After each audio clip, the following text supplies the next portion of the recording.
Good evening and welcome to another exciting edition of Spaced Out Radio tonight. How y'all doing, YouTube and Twitch?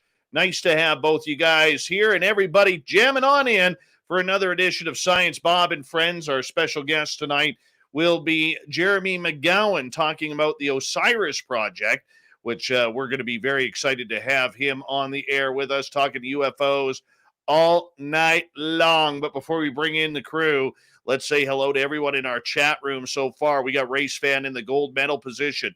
Jack Clark with a silver. Taking home the bronze is the newcomer, Chris Lumen. Wreaking Havoc, John, how are you? Ufologist, good to see you. Grand Paul Holland, thanks for coming on in. Nicola and Mennonite Abe, good to have you here. Spacey Tree, welcome to our chat room for the first time. Thank you so much for coming on in. We appreciate it. Fapster is here, everyone. Fap will be signing autographs after the show. Line up to the left of the studio, but make extra room for the size of his head. You know, we would appreciate that. We don't need anybody getting knocked out because of that. Scrolling on down, there's gorgeous Tammy Finnegan. Good to see you. The lovely and talented Aussie Ange. By the way, I weighed myself today, Ange. I am down 6 pounds officially. 6 pounds. I'm getting happy with this. Getting very happy with this. All right, scrolling on down. Ross Lambda, good to have you here. The gorgeous Steph Dickey, welcome back. The lovely Cosmic Fleur has returned. All right, controlling and the mouse here and moving on down. There's Andrew. Andrew will be signing autographs after the show as well. Line up to the right of the studio. Peppa H, good to have you back. Thanks for coming on in. We continue our scrolling on down here. There's Sonny from Paranormal Chop Shop. That's a great show to hit subscribe on YouTube, by the way. A lot of fun there. Moving on down here, and where are we? Todd Burton, good to have you back, buddy. Thanks for coming on in. And who else do we have here? I haven't hit the long part yet. This is all conversation. Luscious Jules, good to see you. Always a pleasure to have you here. And where do we go from here? Where do we go? Where do we go? Nobody's going to know. They're going to know. And there's Double Tim. Terry Brown, good to have you both here. The Ronald Penton has arrived, everyone. The Ronald Penton. Jeffrey DeRuin, good to have you back, man. Thanks for coming on in. And Wes H., the Philip Blair has returned. Paul Revere, welcome. Remember, the British are coming, Paul. The British are coming. Absolutely. Absolutely. All right, keeping it going here. We have Noble Patrick, the gorgeous Nikki from Seattle, and Data Derivations, pardon me. Good to see you. $5,900, my man, Vin Man. How you doing, buddy? And there's Bob Perkins. Zero Cool. Raven is Ryan. What's happening? And who else do we have here? Ozzy, oi oi to you. Solar Warden, good to see you. Rooted in gorgeous sacredness. The lovely and talented Laura Elizabeth, there she is. The stunning Helena J. Mr. President, what is going on? What is going on? Should I bow to you? Maybe a salute? Does it work from a Canadian? I really don't know. Let's see here. Paul Revere and Mr. President in the same room. B. Hoff, good to see you. Thanks for coming on in. G. West, nice to have you back. Millennium, nice to see you. Low Pro, Starlight, and Ann Palmer. That's lovely Ann Palmer. She's been upgraded. Lovely Ann Palmer. Mr. Moocher, good to have you here. And The Quick, nice to see you. And I'm running out of time here. I really am, but that's okay. And Jeff Steve Garvey, Sweet Donna C., good to see you both. Richard Elmore, Jeremy, thank you so much for kicking off the Super Chat tonight. Really do appreciate it. The Super Chat is a great way to support what we do here on SOR, so thank you so much, Jeremy, and to everybody else tonight. Travis DeLuca, Science Bob, Carl Malik, welcome to the channel for your first time. We appreciate you coming on in.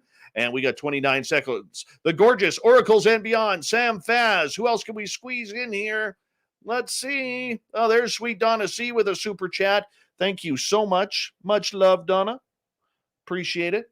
And I'll cut it off. I'll say hello to everybody else coming into the room as we go in the chat room. We're going to get going here in just a few seconds. Get your horns up. Get ready, because we're about to rock with Bumblefoot on Science Bob and Friends. Let's do it right now.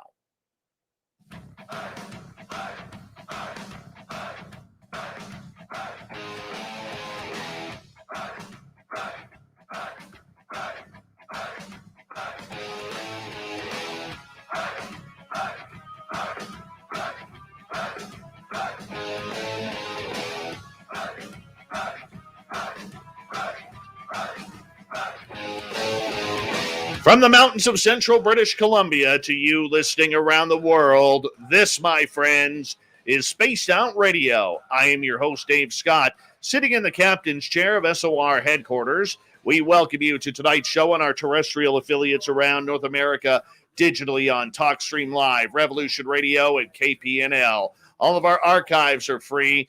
Go to youtube.com/Spaced Out Radio. Do old Davey the favor, hit that subscribe buttons. You can follow us on Twitter at Spaced Out Radio and on Instagram, Spaced Out Radio Show. Our website is spacedoutradio.com. We have a plethora of features for you, including rocking down to Bubblefoot and reading up on Captain Shirk's SOR Newswire. Check out our swag as well. Tonight's show is brought to you by Chive Charities. Help make the world 10% happier by visiting Chive Charities today. You can find them on our website.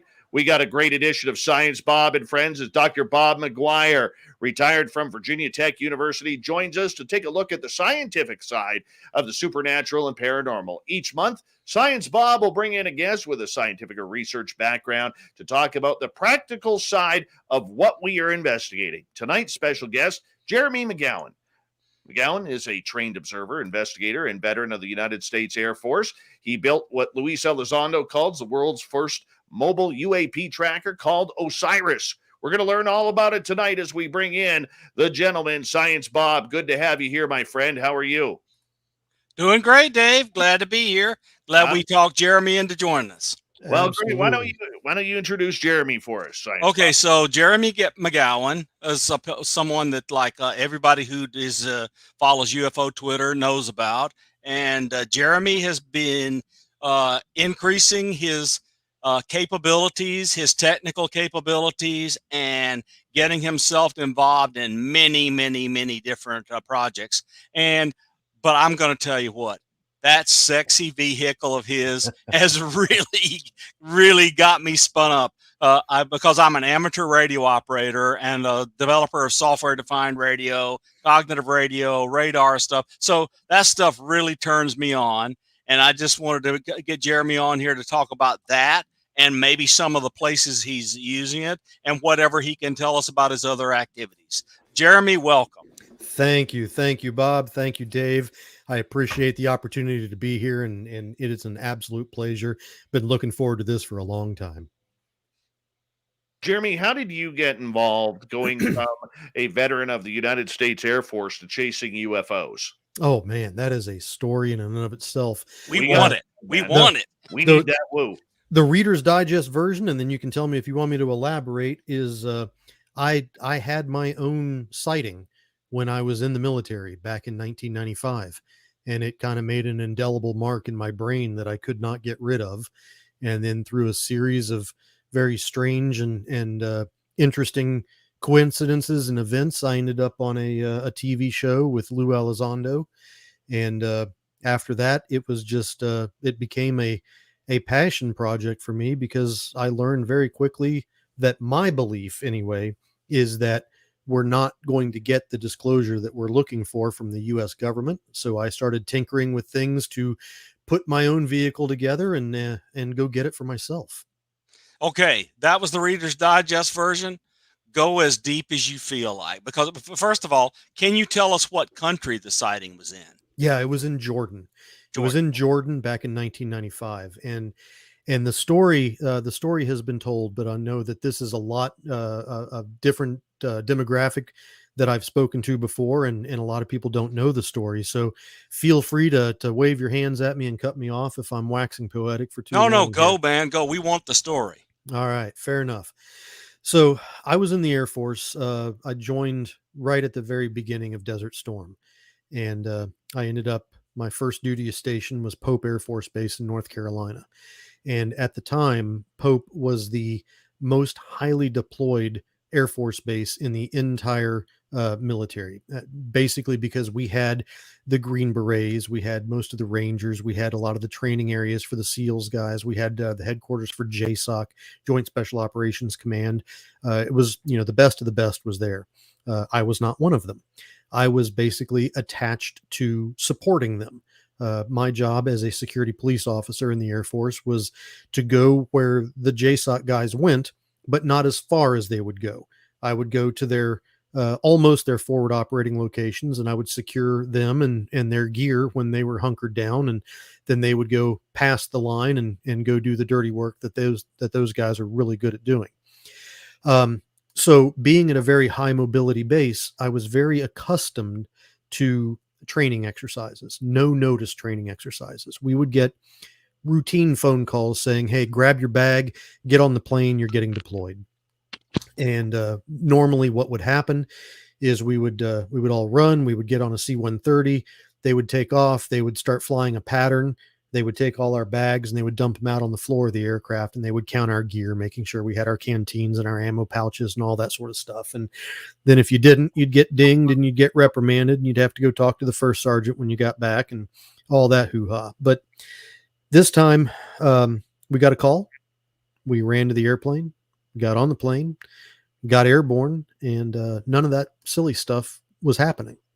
We learned very quickly that something was off, but we didn't know exactly what it was.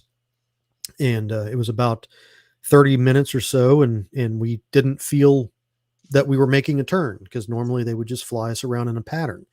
And then once they counted our gear, they'd set us back down at home. But we weren't banking, we weren't turning. And it became evident pretty quickly that we were heading somewhere. And then a few hours go by, and we land at Dover Air Force Base in Delaware. And once we got into Dover, we started transferring to, it was either a C-141 or a C-5. This has been, 25, 26 years ago, and I honestly don't remember. But we get onto this other transport. And you were a little bit in shock. Yeah, because at this point in time, I didn't know what was going on. Nobody's talking to us. Nobody is telling us anything other than we now know that we're getting deployed for real. And of course, this is right after Desert Storm had ended, and I had already served several tours over in the Middle East, and I wasn't really looking forward to going back. So we get on the aircraft in Dover, and we get airborne. And I had deployed with 9 other people. It was a 10-man squad that I was with. But when we got in that C-141 or C-5, I'm sorry, I can't remember, started looking around, and there was a whole lot of other folks there on that aircraft with us. And they weren't people that I recognized. And they were obviously from units that were operator status type units. And nobody was talking to us. Nobody would consort with us. Nobody would even pretty much acknowledge that we were on the aircraft. And we were flying for hours. And it wasn't until we were well over the Atlantic Ocean that the crew chief came down and started telling us exactly where we were going. And that's when we found out that we were going to Jordan. And at this point in time, I had served, like I said, several tours over in the Middle East. I had been to Kuwait. I had been to Saudi Arabia, Taif, all the hot spots during Desert Storm. But Jordan had never even been on the radar. It kind of forgot it was a country at that point in time. So we land in Jordan finally, and we get off the aircraft, and we get sent to our billets. And I've got a neat little picture somewhere. I'd have to dig it up. But it was me and the rest of my squad at one of the billets that they put us in, which ended up being an abandoned building that used to be Jordanian officer housing, but it didn't even have windows in it anymore. It was basically just like 4 walls and a few cots in the middle of it. And we still had no idea what was going on. We were all wearing civilian clothes because, we just deployed on the run, and we hadn't been briefed. We hadn't been told anything. And the next thing you know, the guys come over to us, and they split our team up, which was unheard of, because in the military you deploy and you fight with the folks that you train with. And these 9 other people that I deployed with, these are the folks that I had trained with. I had been in foxholes with them. I'd been on deployments with them before. We work with each other every day. We know how each other reacts. And to get split apart on a deployment was just very, very strange.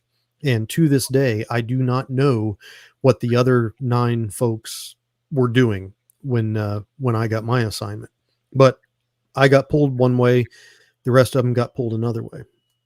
And I ended up being taken out into the middle of the Jordanian desert, way off the cantonment area of the base. And I don't know how many miles or how many kilometers. And to be honest with you, I don't know if it was a Jeep or a Hummer or what had transported me out there. Again, this was 25 years ago. But when I got to the post, I was still under the impression that this was a giant training exercise, that, because everybody was talking about, being deployed on an exercise. But I got to my post, and the only things that were out there was one other person, same career field I was in, security police, and a big brown tent and a big large crate in the middle of the desert. And that was it. And I look around, and a captain comes over to us, captain or major, I can't remember. It was brass. Comes over to me and this other guy, and he goes, "Okay, boys, this is your post for the next few days." No. Okay. So what do we do? "Well, you see that crate over there?" I was like, "Yes, sir." "Don't let anybody near it, and don't come near it." Okay. "Well, what happens if they come near it?" "Shoot them." And it was just as matter of fact as that. And that right there was my first absolute proof indication that this was not a training exercise. Other than the fact that I was fully combat loaded. I had 240 rounds of 5.56 ammo. Plus I was an M203 gunner, which is a grenade launcher attached to the bottom of the M16. So that was your very first notice of what your rules of engagement were. Yeah, and that was the only rules of engagement. Wow. Normally, when you get on post, they'll give you a manual, they'll give you a binder or something, and it has your range cards in it, it has your fields of fire, it has your rules of engagement, it has a copy of the SOFA agreement, the status of forces agreement. If you're in a foreign country, it has all of your standard operating procedures. There was no paperwork. There was nothing there. So it was me, this other guy, a big crate, and a tent. And we weren't allowed in the tent. And that was it. And it was standing orders: don't get near the crate, and don't let anybody else get near the crate. So keep in mind that I was a low ranking peon. I was an E3, senior airman at the time. And I can't remember the rank of the guy that was with me, but I believe he was either senior airman or he was a staff sergeant, but E4, E5 max. And we had no supervision. We were left out there and basically told to guard this crate. We weren't told what was in it. We weren't told why we were guarding it. We were just told to guard the crate. And to put it in perspective, the crate was not small. It was not something you could pick up. This was a giant wooden crate. It looked like something off the Bugs Bunny and the Roadrunner cartoon that should have had, Acme weapons stenciled on the side of it or something. But there was no markings. There was no nomenclature. There was no placards or anything on this crate. And it was large enough that it could have contained a Volkswagen Bug. It was a very, very large crate. So, of course, with no supervision, and being 24, 25 years old, you do exactly the opposite of what you're told. And I climbed on that crate. I laid down on the crate. I took naps on the crate. I peed on the crate. Just about everything that you could imagine that I wasn't supposed to do, I did when I was on the crate. Now, at that time, I was basically a chain smoker. I smoked probably 2.5 packs of cigarettes a day. And we would work, 14, 16, 18-hour shifts. So I was smoking all the time. The problem is you couldn't smoke around the crate, for obvious reasons. And for the fact that at night, especially, the cherry on the end of your cigarette would glow like a neon billboard on night vision goggles.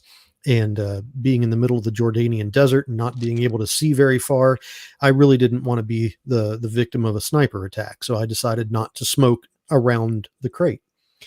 So I found a little sand dune that was probably about 200 or 300 meters away from the crate. And I would honestly walk away from my assigned post, climb up on this sand dune, and kind of hide my cigarette behind the sand and still be able to see the crate. And that just became habit, routine. And I would be doing this all the time. And the guy that was with me, he smoked as well. So he started walking out there with me. And I remember this vividly, crystal clear one night. I don't know if you've ever looked through night vision goggles, but for the folks that haven't, when you look up at the night sky and imagine that you're in the desert where there are no clouds, it's just crystal clear. There's no humidity, there's no clouds. We were obviously in a restricted airspace, a no-fly zone, so there was no aircraft in the air, but you can see a million stars with the naked eye. It's just beautiful in the desert at night. But you take your night vision goggles and you put your night vision goggles on, and now you can see billions and billions of stars. It's like the entire universe just opens up for you. And you can see things, you can see constellations that you've never seen before, patterns of stars that you've never seen before, all sorts of things. And it's just incredible, absolutely incredible. So I got fascinated by looking up at the night sky. And I would lay back on my back on the sand dune, smoking a cigarette with the night vision goggles strapped to my head, just staring at the night sky. And then I saw something that to this day, I don't know what it was that I saw. And I can't explain how it did what it did. I'm lying on my back, looking straight up at the night sky, staring through the night vision goggles. Now, keep in mind, you only have about a 40-degree field of view when you're looking through the night vision goggles. But when you're looking into space with these things, 40-degree field of view is still a tremendous distance. I saw a pinpoint of light that came from my 6 o'clock position, shoots up top dead center of where I am, makes a 90-degree turn, and shoots off to my 9 o'clock. And it went basically from my visual horizon to visual horizon in under 2 seconds with a 90-degree turn in the middle. And when I say 90-degree turn, it didn't slow down. It didn't have an arc. It made a perfect, exact 90-degree turn without any visible depreciation in speed when it did it. And it blew my mind. And then it did it again and again and again. And I was watching this thing just repeat this pattern over and over again. And I took the night vision goggles off and I handed them to the guy beside me. And I'm like, here, put these on. And he's like, what am I looking for?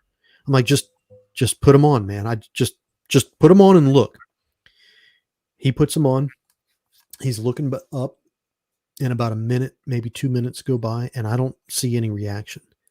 Then the next thing you know, I see him, he drops his head and he swings it to the left. And I'm like, yep, he saw it.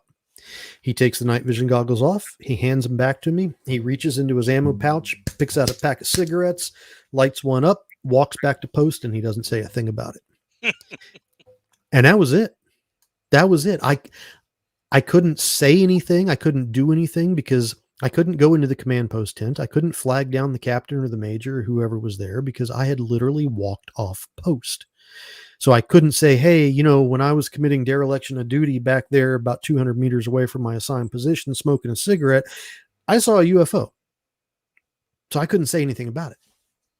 And that was something that just stuck with me for years. Was the effect of the UFO all visual, or were there other things that you have since remembered or felt at the time?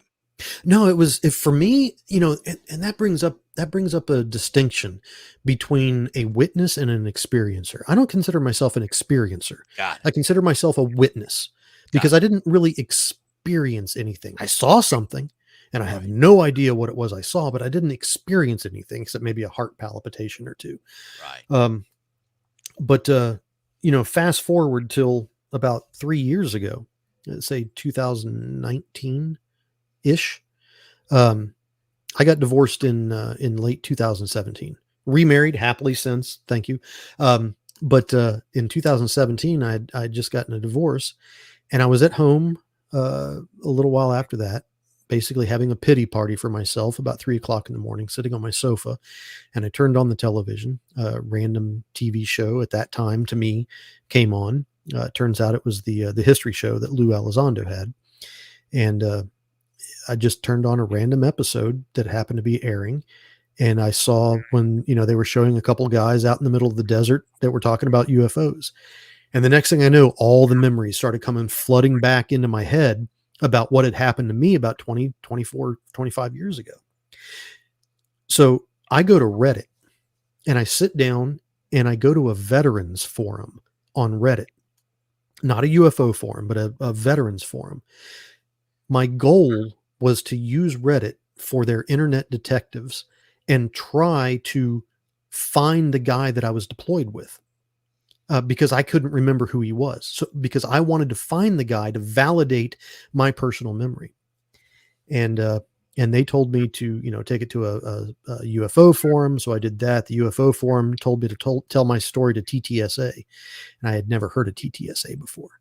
So I basically copied and pasted the email that I had put on, or the post that I put on Reddit, shot it to TTSA. And then the next thing you know, about 6 or 8 weeks later, I'm getting a phone call from one of the executive producers of that TV show asking me if I wanted to tell my story on air.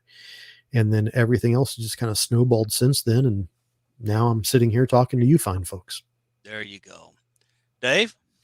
When you had that experience in the desert, were you only seeing a bright light, or did you actually see the shape of a craft?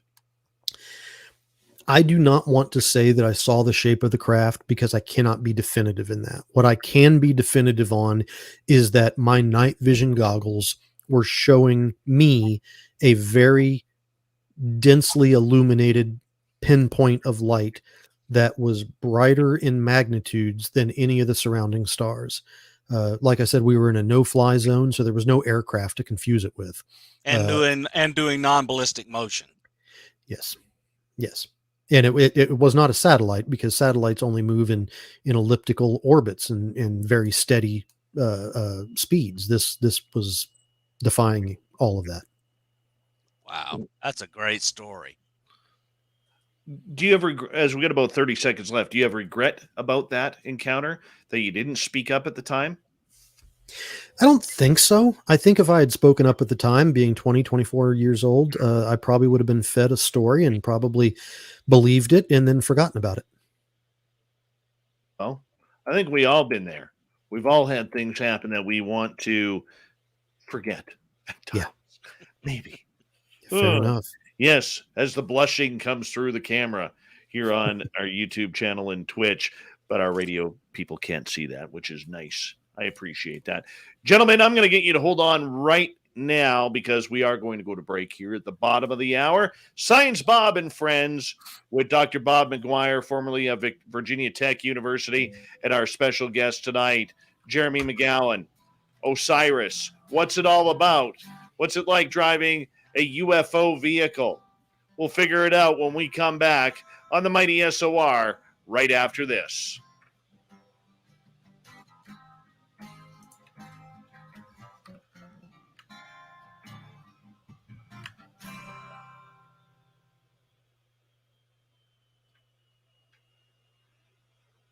All right, we're clear.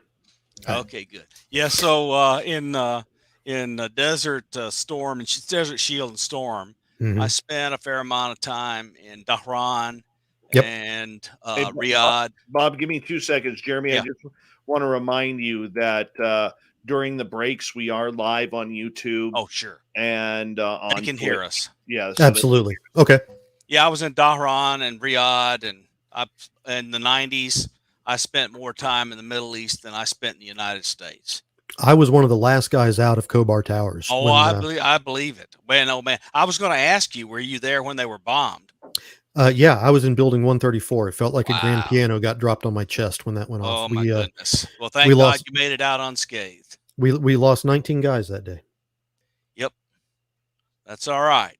He's buried somewhere in an ocean. That explosion when that truck blew up outside the perimeter fence, the explosion was so large that the crater that was left actually hit seawater. Wow. Yeah, I'm going to tell you, I like the Middle East, of course, but look, I didn't have the same restrictions you did as a civilian intelligence person. I got to go all over the place, so I could go have sightseeing tours when I wasn't working. Now, I went scuba diving in places like Half Moon Bay and Oh also yeah. I had a lot of liberty because of the job that I did, but Yes. I have no love for the area. I have no love for the Jeremy, areas. I got a quick question from our audience member G West here, who is Mhm. asking any suggestions for night vision goggles to buy. Yes. ANV or PVS 14s. They're monocles, not the binocs, but they are monocles. They're not cheap. They're probably going to cost you about 25 to $3,000, but they are the Gen 3s. Do not get the white phosphorus. You will be paying extra for something you do not need. And the clarity on the green screens is actually better, and it doesn't mess with your night vision as much when you take them off. But the ANV PVS 14s, and you can get them from just about anywhere.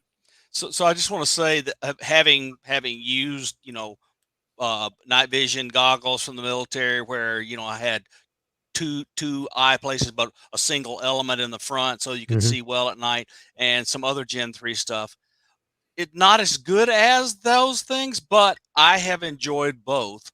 Yeah. My Psionics Palm camera, that's number one. Pro, I have the Psionics Pro, which is close, not quite, but close to Gen 3.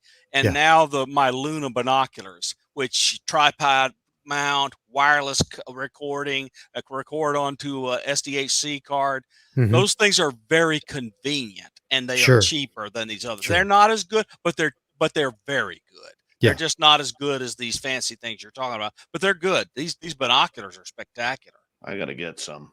Yeah, and they're like $800. Yeah. They're not as good as the professional stuff, but they're good. Yeah, digital night vision is good, but it does have limitations. It does indeed. All night vision has limitations. I mean, Yes. let's be honest. It's you're not going to be reading a book with any of them. No, but the Luna has sensitivity well into the near IR, so that is a plus. And I love looking at the sky with those things at night. Absolutely. Well, I once stayed at a Holiday Inn Express, so fuck you guys. What was that about no cussing? Well, we're on break. Oh, And I was feeling jealous. I haven't talked for a while. So you're a scuba diver, Dave? No, hell no, man. I don't. No, he's scared of sharks. You kidding me? I'm a meal, man. He has nightmares about friggin' sharks. Oh, I got certified for scuba when I was in Panama. My goodness. Yeah, you guys do it. You guys do it. Yes, I was in Panama at an interesting time in 1989. I was there in 92. Oh my goodness. That was interesting. Yeah, Yep. 89. That was interesting. Yeah, I was there. I did a lot of time at Quarry Heights.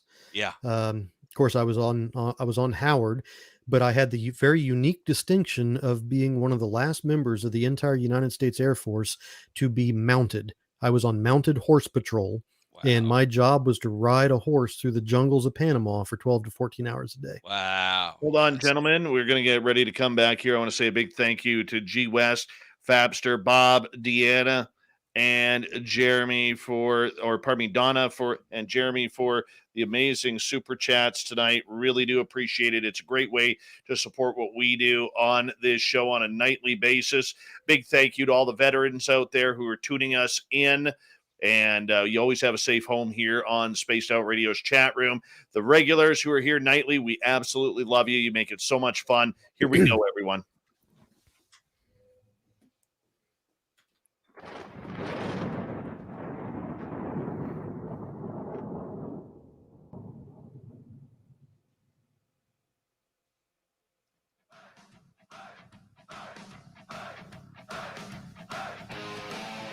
Second half hour of Spaced Out Radio is now underway. My name is Dave Scott. Thank you so much for taking the time to join us. We really do appreciate earning your listening ears. Want to remind you that if you have missed portions of this show or others, check out our free archives by going to youtube.com/Spaced Out Radio. Do me the favor, hit that subscribe button. Our website is spacedoutradio.com. We have a plethora of features for you, including rocking out to Bumblefoot and reading up on Captain Shirk's SOR Newswire. Check out our swag as well. Follow us on Twitter at Spaced Out Radio and on Instagram, Spaced Out Radio Show. We continue on tonight with Science Bob and friends. Dr. Bob McGwier is here, taking a look at the who, what, where, when, and why, sometimes how, as we skip the woo for the night to get into all the good, juicy stuff. And, of course, our special guest tonight from Osiris and UAPX, we have Jeremy McGowan. Jeremy, Bob, welcome back. Bob, take it. It's great to be here. And all right. So, Jeremy, look, there's a lot of tech in your Osiris vehicle. Before we go diving in there, tell us how you got the technical training and so forth. How did you prepare yourself for building such a vehicle? And what experiences can you tell us about that led you there? Well, I don't know that I have any qualifications per se.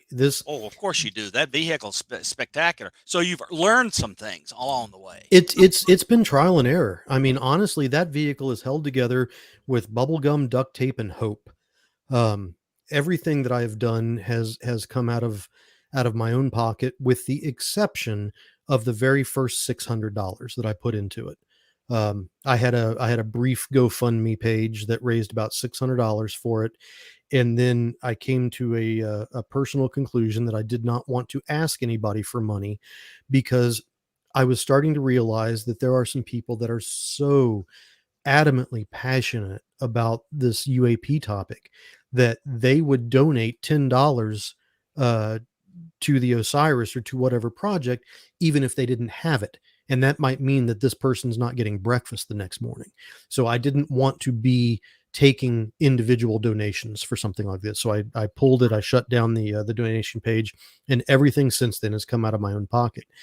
And because it has come out of my own pocket, it's usually kind of I follow the path of government contracting. You know, I award it to the lowest bidder, and if I can find a cheap way of doing something expensive, that's the way that I go. There you go.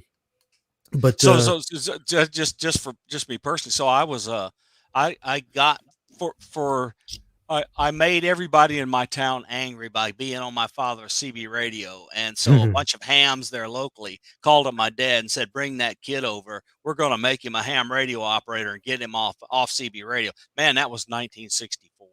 So wow. I've been doing radio and technical stuff ever since 1964. And it's just totally dominated the entire trajectory of my life. Yeah. So radio's my thing, and computers, but those were kind of the big deals. I was glad to be able to go on and go to school to learn the technical stuff behind it. But actually, I can tell you, between 10 years old and 18 years old, I learned through the School of Hard Knocks as much about radio as any trained engineer, as I built my own radios and so forth. And so you just learn that way. So there is not one thing wrong with learning by doing.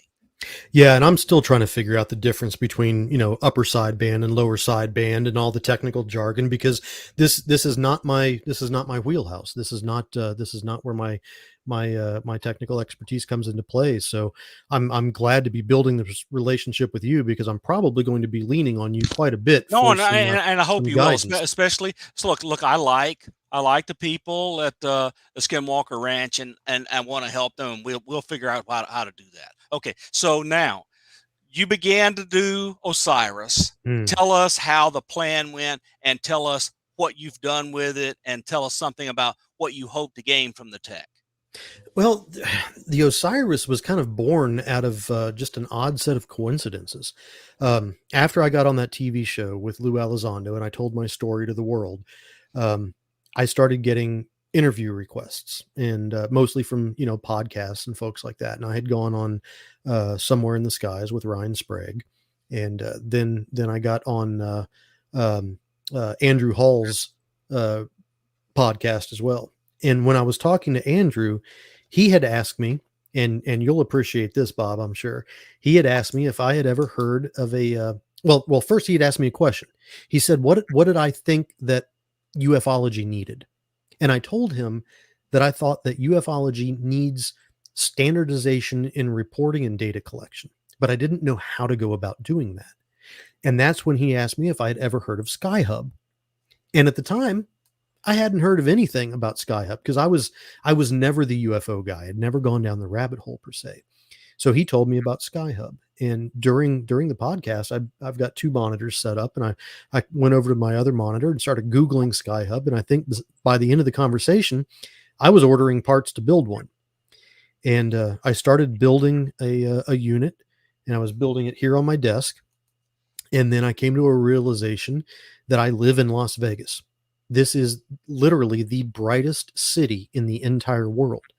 And Skyhub was designed to be a static unit. And I didn't feel that placing the Skyhub unit in my backyard around all of these lights would probably be very beneficial. So I figured that it would be better to make it mobile. So I talked to the guys, and they said that, you know, they hadn't planned on doing it, but they could help mod a few things here and there. And I looked at my wife and I said, "Hey, hon, I'm going to start drilling holes in the roof of our family vehicle."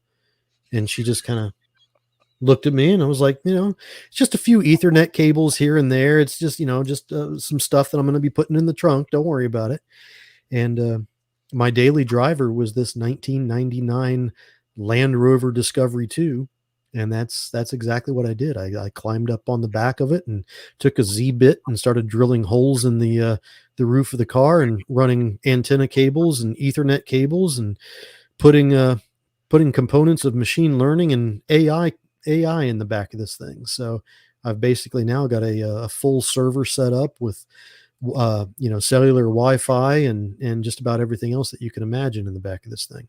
So you're fusing multiple sensors and multi-messenger stuff. Tell us the sensors that are in the vehicle. Okay, so as well, you're very familiar with Skyhub, and first, thank you for doing what you. Let me tell you, Steve McDaniel and Corey and those guys, they did 99% of the work. So it's just, but look, I'm really glad you were able to use Skyhub as a jumping off point. Yeah. And it was the basis. It was the backbone. It was the original, basically the OG of everything that I've done. Yeah. So now outside of the Skyhub, obviously I still have the 1080p fisheye camera. That's my all sky camera that's on there, but I have since incorporated, so much more. I've gone with, UFO DAP as well.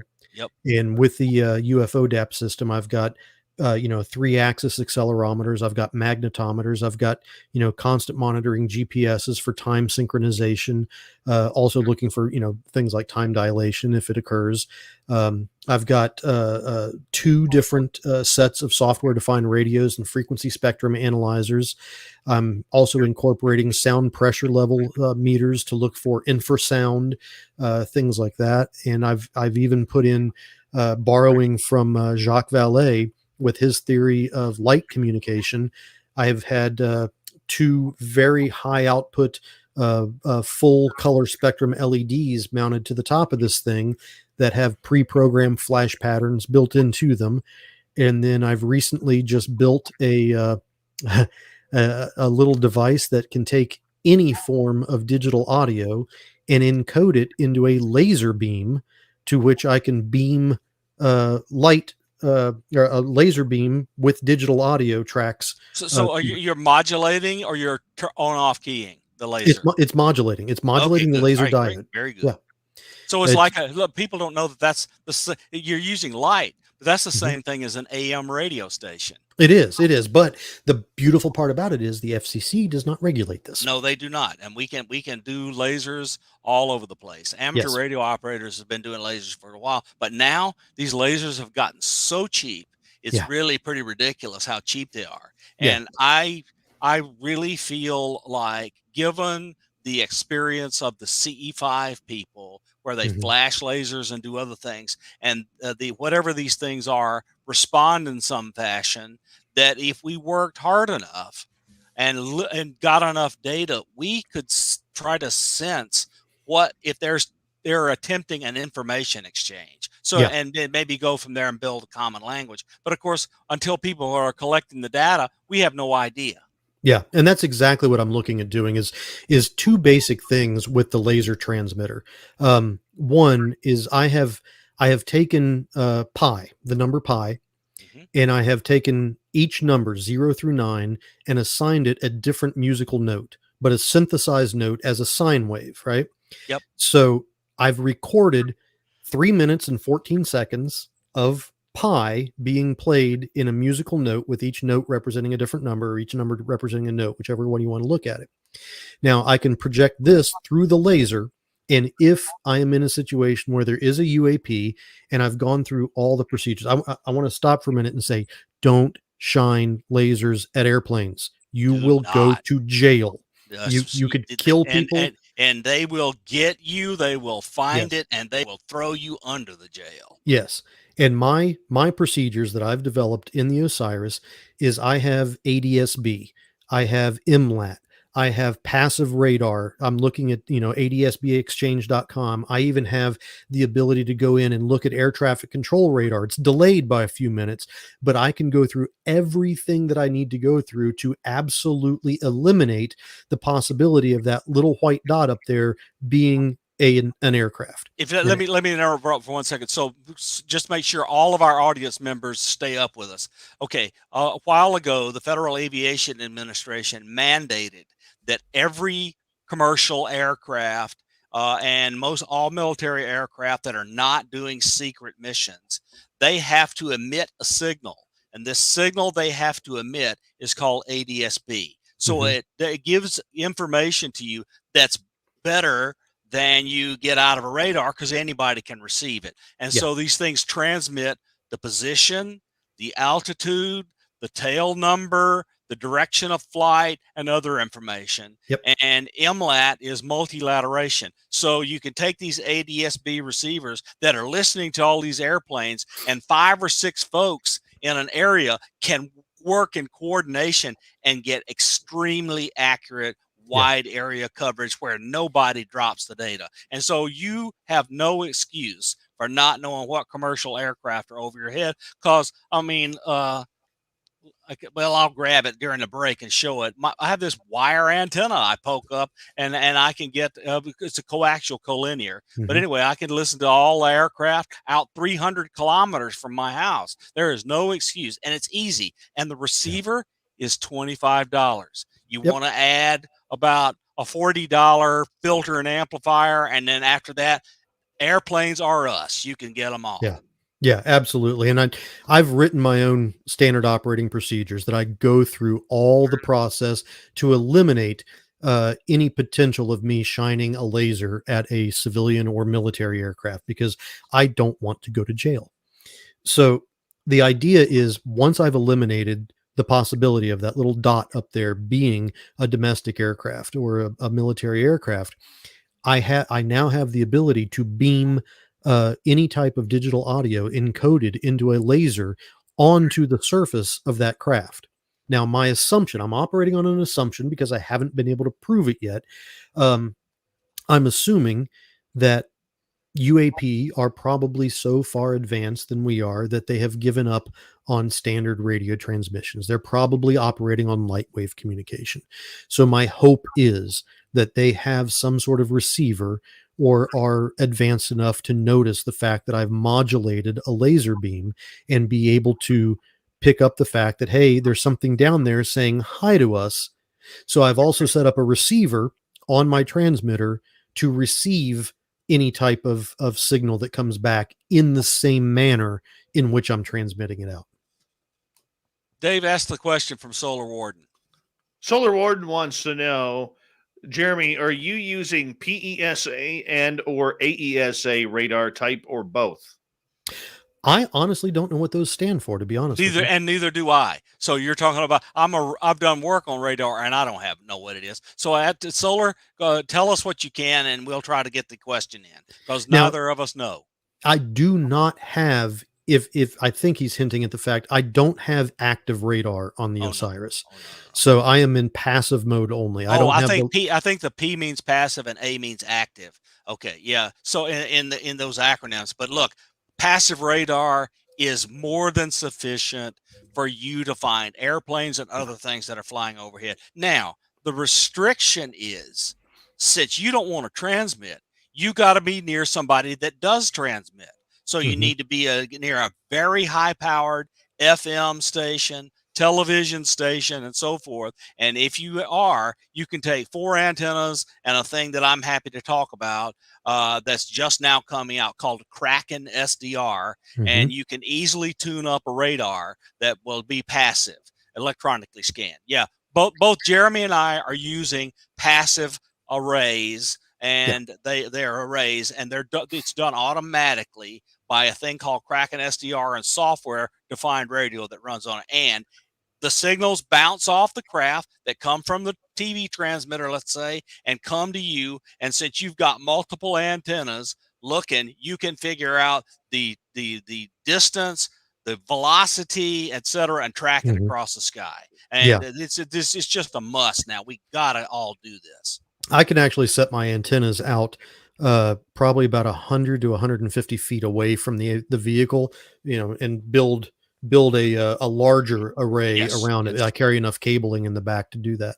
Yes. So that has pluses and it has minuses. The pluses are you get very, very, very narrow beams are possible, but you get fringes, and Mhm. we need to do other things with these fringes. So if they're within half wavelength of each other, there's no fringe, but the Right. lobes are large. So there's a trade-off. There's a lot to be thought about when doing this. But anyway, look, these things are going to be great gathering information Yeah. about the movement of these things across the sky. So even if they're not in visible light, you still get radar off of them, Yep. unless they have stealth metamaterials on the outside. Yeah. Yeah. It's interesting. And the Osiris is a constant work in progress, because every time I go out somewhere and I do an investigation, or I participate in an investigation, I learn the limitations of my gear and I start researching how I can compensate for that. And it's usually telling my wife that I have to use the credit card again. And and it's gotten to the point where I'm basically at a standstill now until I can run multiple investigations with what I have and really narrow down what works and what doesn't. Okay, now let's not talk about a UAPX, and let's not talk about Skinwalker Ranch. Let's just talk about Jeremy has gone off to someplace and he's Mhm. turned on his gear. What have you gotten something exciting someplace you want to tell us about with your Osiris? Without divulging locations, Yeah, yeah, we don't want. Well, I understand the limitations.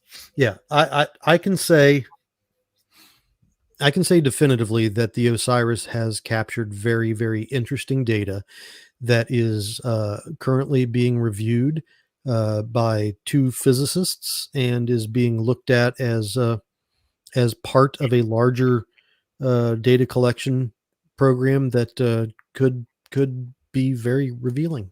Yeah, we look, if we're going to find these things and not depend on government, Yeah. we have to fuse the data from many different kinds of sensors. So at the end of the day, anyone with any knowledge will be absolutely convinced. I mean, look, if we can convince Mick West our data is real, then we will have won. Well, when I was building the Osiris, probably about the second or third month that I started really putting things together, I had Mick West on a private Zoom call, and I basically asked him, I was like, "What can I do that would make Mick West happy with the type of data that I collect?" Great question. Great So person to ask. yeah, he and I went back and forth for probably about an hour on a private conversation, just talking about what I could do, how I could collect the data, what formats the data would be coming in, how I would look at redundancies and things like that to make him happy. Great. Okay, so I don't know if you're doing it yet, but I think you're going to want to figure out some way to take your GPS receivers and automatically time tag all your data. Yeah, one of the things that I would love to have, except it's prohibitively expensive on my budget, and I want to get two atomic clocks. And I don't Yeah, mean the ones that have the radio frequency that talk to the yeah, time servers. I mean yeah, actual, cesium type atomic clocks. yeah. I want to get 2 of them because I want to leave one at home or at a base location for an investigation, and I want to carry another one in the Osiris and have it ticking so that all the equipment is picking up the signal from the onboard atomic clock, and I can synchronize that. Yeah. But I want the two of them, because if there is an instance of time dilation or anything like that, I can measure the difference between the two atomic clocks, but they are prohibitively expensive. You gotta love Fabster. Yes, we love to dork Dave out, Fabster, but I agree with you. So my good friend Dr. Tom Clark from Goddard Space Flight Center was a very long baseline interferometry specialist, and he recently died.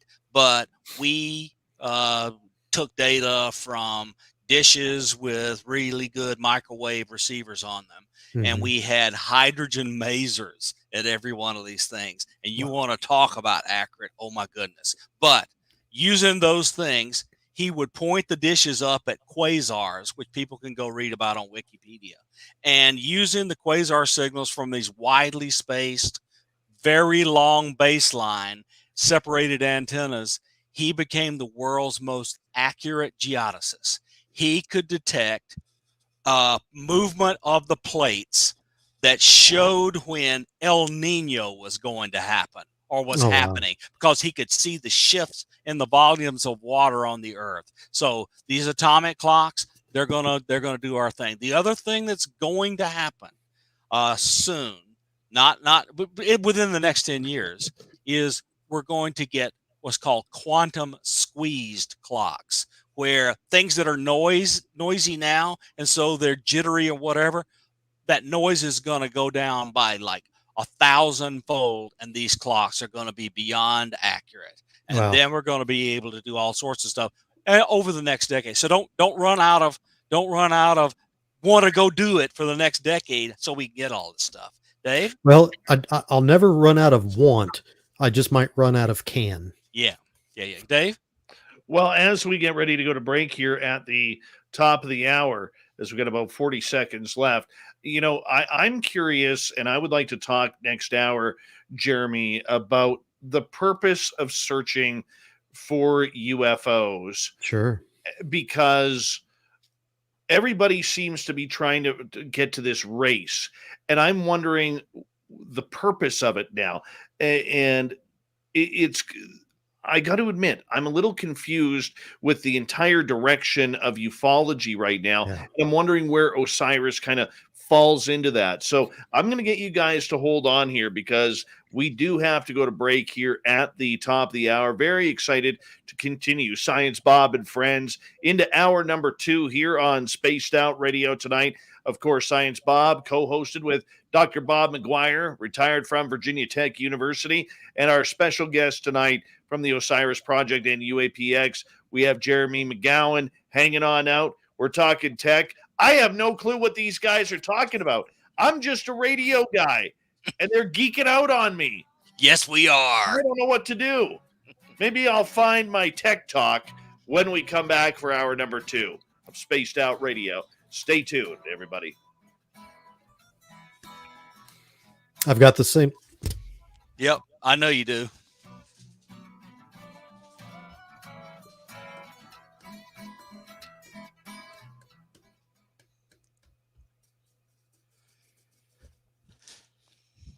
All right, we're clear.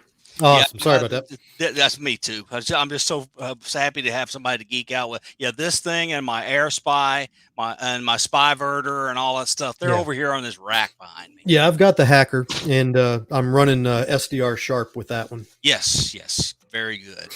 Yes, yeah. People. So look, in the 1980s, the guy I was telling you about, the astronomer that died, he and I are both ham radio operators. And we started this project to do digital signal processing and bring it into ham radio. Sure. And then we proposed to a company in Linwood, Washington, to do all the functions of a radio, single sideband, FM, AM, etc., in software. And we just called it digital signal processing radios. But it was software-defined radio. Yeah. And been doing that stuff since the late 1980s. And then Joe Mottola wrote a book, and everybody attributes the beginning of it to him. So it's really kind of invented at the same time. And Joe and I don't have any enmity, because we founded Federated Wireless together. So the actual inventors of software-defined radio are still doing software-defined radio in companies. It's just now everywhere. Your Yeah. phone is a software-defined radio. Sure. Yeah. The thing I like about the hacker is it's also TX. Oh yeah, absolutely. Yeah, I mean the RTL SDRs, they're $29, but they don't transmit. No, they don't. And you almost need an array with them to be able to get the bandwidth that you need to do any significant frequency scanning. Yes. A few megahertz is the most they're really capable of. Yeah. Because USB 2 sucks. It does. And I'm running everything through an old 2014 Microsoft Touch or Microsoft Surface. Look at the look on Dave's face. What the fuck are these guys talking? If I didn't know both of you guys were married, I'd think you're both virgins right now. Dave, we've got things that have blinky lights that might talk to a UFO. Exactly.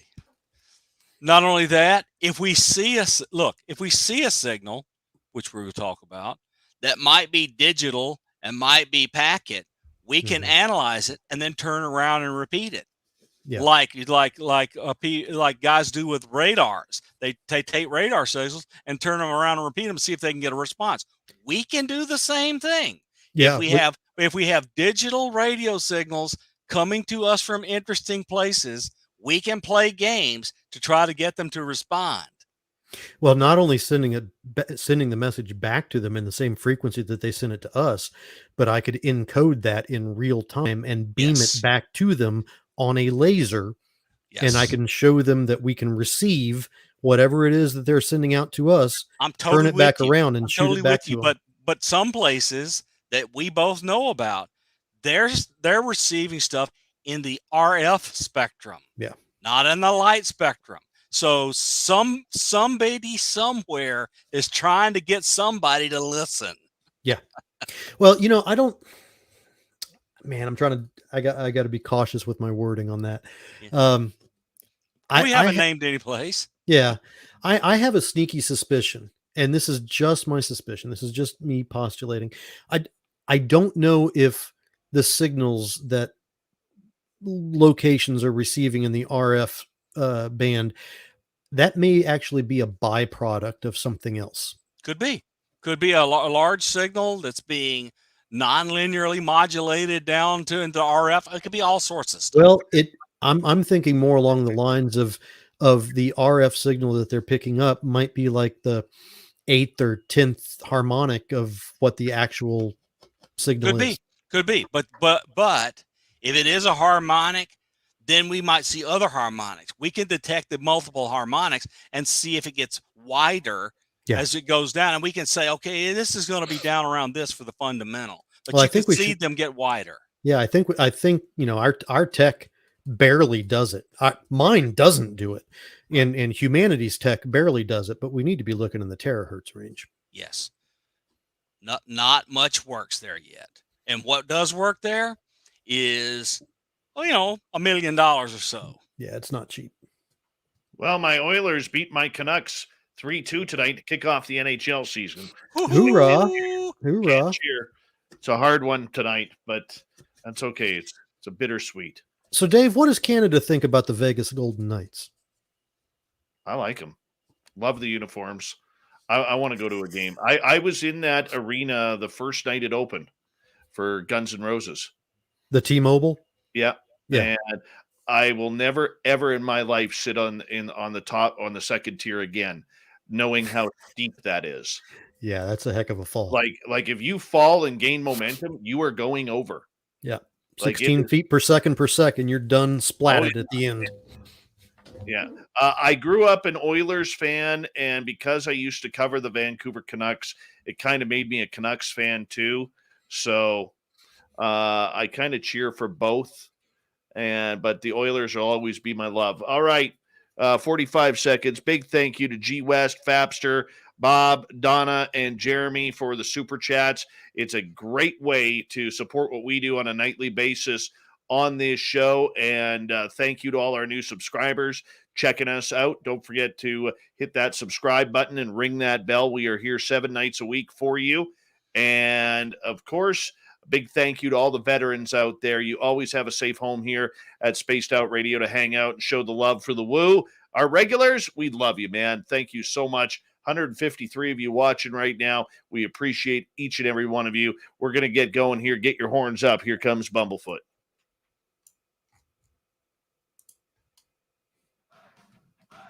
You're listening to Spaced Out Radio with Dave Scott.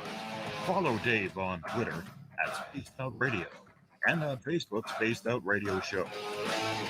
Hour number 2 of Spaced Out Radio is underway tonight. My name is Dave Scott. Thank you so much for taking the time to join us. We really do appreciate earning your listening ears wherever you are on this beautiful planet we call Earth. Thank you to everyone tuning us in on our terrestrial affiliates around North America and digitally on KPNL, TalkStream Live, and Revolution Radio. All of our archives are free. Go to youtube.com/Spaced Out Radio. Just do old Davey the favor, hit that subscribe button. The Desert Clam has set the password for tonight in the SOR Space Travelers Club. And what do you got for us, Clam? Panophobia. Panophobia is your password. Use it wisely, space travelers, as the Clam sets the password each and every night right here on Spaced Out Radio. Our website is spacedoutradio.com. We have a plethora of features for you, including rocking out to Bumblefoot and reading up on Captain Shirk's SOR Newswire. Follow us on Twitter at Spaced Out Radio and on Instagram, Spaced Out Radio Show. We continue on tonight with Science Bob and Friends. Dr. Bob McGwier is with us. He joins us once a month to talk about not only the woo, but the who, what, where, when, and why, and of course, how, in breaking down everything paranormal and supernatural. Tonight, our special guest from Osiris and UAPX, we have Jeremy McGowan. Bob, I just want to get my question that I was going to ask right before the break. Jeremy, one of the things that's confusing me as someone who's keeping an eye on the entire UFO field right now is the purpose of trying to track these craft. And I come at it from more of an experiential side than I do a scientific side. And to be honest with you guys are blowing my brains out right now because I don't understand a hell of a thing you're saying. But that's okay. I'm learning much like everybody else. So my question to you is, with this technology that you are building with Osiris, and I mean no disrespect to it, but what is the purpose of it and the why do this when everybody seems to be looking towards the government to give us answers? Well, it's simple. It's because everybody's looking towards the government to get answers, And they're we're not going to getting get it. it. We're not They're not getting going to any. get it. Yep. It's not going to come from the government.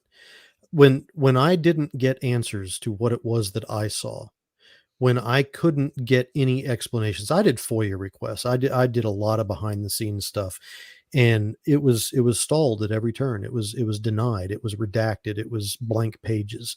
And, I gave up on the FOIA. God bless John Greenwald for doing what he does, because I wouldn't have the patience for it. But I've come to the conclusion that we have been lied to dramatically and constantly for at least 70 years by the United States government when it comes to the topic of UFOs and UAP. And I don't believe they're ever going to change. I think that, people are asking for public hearings, which is fine. And it puts a little stress and a little requirements on them and makes their job of obfuscation even that much harder. But I don't believe we're ever going to get a full story from any official government source. So I built the Osiris for my answers. But in the course of building the Osiris, I became very cognizant that I'm not the only one not getting answers.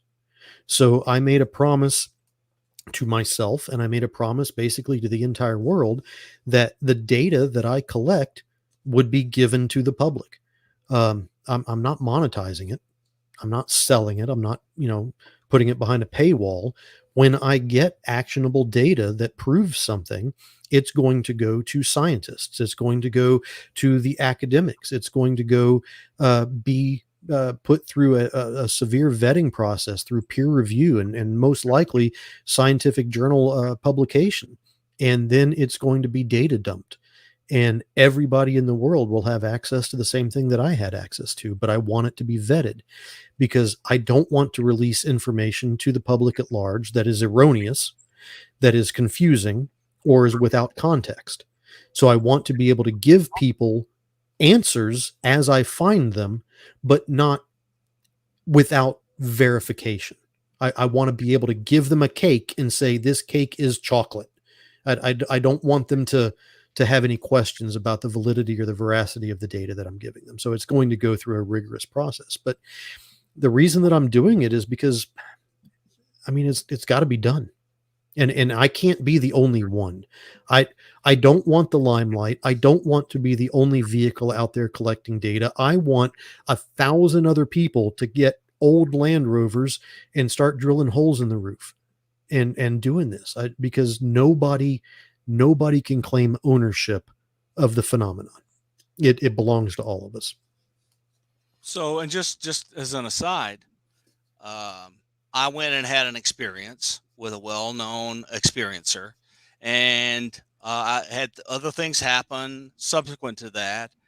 And so I began talking and telling people what I had seen and done, and kept telling people how they were thinking about the government incorrectly, how things were worked with classifications, and it's just people just don't have like the everyday knowledge, and so they make false assumptions about how things work. So I kept straightening things out, and then I happened to see some stuff, and I talked about it.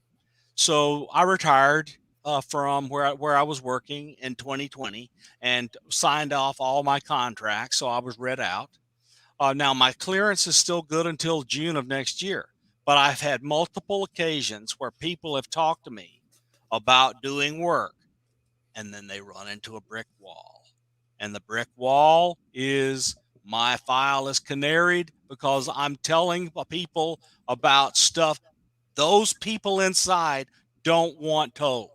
I am blankety blank angry because I saw with my own 2 eyes what I believe was the initial experimentation for Havana syndrome, and they won't let me work on it. I'm just telling you, it hurts the United States, it hurts the world, and it's stupid because I want to talk about UFOs when I haven't divulged a single piece of classified information. It's outrageous. So am I angry? I'm not going to do anything wrong, but I am determined to get my own data in any way I can. Yeah, everybody should get the data because we're not going to get it from an official source. And if we do, we can't trust it because we know from history that the United States government, well, all governments for that matter, they lie, cheat, and steal when it comes to information that deals in things of national security. And you bet your bottom dollar that UFOs and UAPs are a direct relation to national security. So we're not going to be told the honest truth about it in any way, shape, or form. But if we get the information ourselves, these things are flying in public airspace. They're flying right over our heads. They're international parks. They're over our nuclear facilities. They're out in the middle of the ocean. They can't cover them all up. No. So, and I just want to, I know this is a hackneyed old story, but almost the only involvement any individual ever gets with Roswell is a few-minute video or some silly TV show. Yeah. If you go read Witness to Roswell or some other really high-quality book, if half the stuff in there has truth to it, it was a massive cover-up. And the stuff that we have, stuff in those books that we just know, almost no one knows. I mean, I read Witness to Roswell, and I didn't know 90% of the stuff that was in there that is absolutely conclusive. There is no way around it. The military swept in and they grab people's civil rights from them. They threatened them until they were scared for the remainder of their life, to multiple generations, because they wanted to cover it up. Now, everybody understands that was the end of World War II and the beginning of the Cold War, and they were scared. But look, it's enough already. Yeah. We want our own data, and Well, and it's great to have Sky Hub and Mr. Ox doing all his great engineering, and the other equipment you've got with the cameras in it and multiple sensors, and your vehicle. These are all needed because we got to get around this. And what you're talking about with the data interception and the capturing of civil rights and things like that, it's still happening. It's happened recently. It's happened to us. We've had our mail intercepted. We've had things taken from us. We've had security breaches electronically. And there's nothing that we can do about it, because whatever's causing it to occur is a lot more powerful than we are. I found this across my driveway in a tree. I did not put it there. And and stuff happens. I mean, I've had stuff tampered with. I've had cameras put up. I have all sorts. It's just they don't want us talking about it. Yeah, with our university partners, when we're doing research, we started mailing physical hard drives back and forth, simply because the data. I mean, we're talking terabytes upon terabytes of data, and we can't.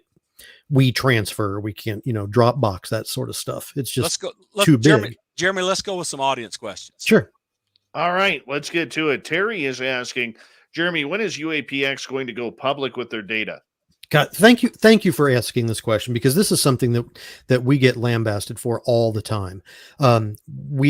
UAPX has the same promise that I do about releasing the data to the public. The problem is, we are a nonprofit. We are a non-funded nonprofit. So everything that we do either comes out of our own pocket, which is minimal, or it is funded by a third party. As it stands right now, every investigation that UAPX has been involved in has been third party funded. And when it was third party funded, that came with an NDA. And we have to abide by the NDAs.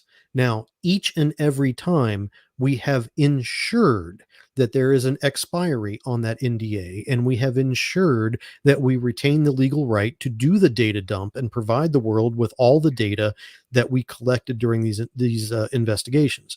We just have to wait. We have to wait until that NDA is up, or until a trigger clause is activated in that NDA, which we believe is probably the biggest one is probably going to occur early next year. And you will see not only our results, but you will see our raw data, our raw video, and you will be able to analyze it in the same way that we did. All right, let's go over to Wesley here. Why are there not as many crashes now as there seem to be in the 40s and 50s? Bob, I'll get you to start on that one. So here's kind of what I want to what makes logical sense to me. And I don't have enough data. I'm just using my technical sense and technical intuition and say, when we wanted to build stealth aircraft and fly it near the borders of Russia and China, occasionally our stuff screwed up because we didn't think of something and they would get shot down. Okay. So say aliens began visiting here shortly after we blew up a ton of nuclear weapons, and they want to know what the heck is going on down there. And maybe they don't have massive high-powered radars. And so they flew over White Sands Missile Range or these kind of places, and these high-powered radars interfered with their equipment and brought them down. Well, what do you do? What you do is, if you're a technological civilization, is when you screw up, you make fix-ups. Everybody follows Elon Musk's now, and he regularly does things that at risk. They blow up, and he learns from the blow up. Any technological spacefaring civilization or transdimensional or however they're getting here, they're going to learn from their mistakes. And as they learn, they begin to figure out how to read and write and talk and listen to our stuff, and they prevent our stuff from harming them. It took decades, and now it seems to have stopped because they've learned. All right, let's go on. Uncle Dale and his power stash down in Austin, Texas. And he's got a scientific background too. He's asking, what does your machine do, Jeremy, and how is it new? Are you talking about the Osiris in general? Yes. Yeah, Or let's assume that. oh, what does it do? It's an informatics research system that goes out and collects data, analyzes it through artificial intelligence and machine learning, eliminates the identification of prosaic occurrences of aircraft, birds, and bugs, and categorizes, classifies, and compartmentalizes everything else that is unknown for further human eye study. Yep. And All it also correlates multiple different sensor data with the visual aspects. So I'm looking at readouts from the magnetometer, from the accelerometers, from the spectrum analyzer, from everything else that I have in there, and correlating it with the timestamps that I have on the visual representations from the cameras. All right, let's go over to Joe. He is asking, but what are Bob and Jeremy's dream detectors? Ooh, hyperspectral imaging. Absolutely. Hyperspectral imaging and a gigahertz of spectrum recorded live, so you don't have to look at spectra. You can look at the actual time domain signal and see if it's information bearing or there are features of it that will allow you to detect things. So that, and you want the most accurate clocks and oscillators you can have. So this quantum squeezing stuff I was telling you about will make our radios lock solid on a single frequency down to a millionth of a hertz, and then and stay there, and you can phase synchronize the receivers and transmitters through multiple antennas, and you can add those signals up, and it eliminates noise that's independent between the two of them. So you get very, very high quality improvement in signal to the noise and interference ratio. You want to eliminate interference, you want to eliminate noise, so the signal comes up, and when the signal's good enough, you've got a detection.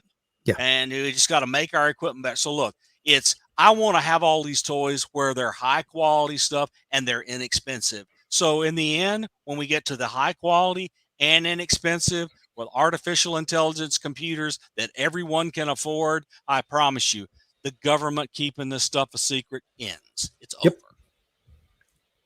All right, we got a bunch more questions for you guys. Keep going. Big Willie and his Power Beard, which is going to be officially sponsored by Mighty Moose Beard Oil soon, is asking, how will you go about bringing forth the truth without being labeled as a chill or a psyops within the community we know and love as ufology? Seems to happen every time. Love the work you're doing. Jeremy. The easiest way to go about that is actually releasing the raw data.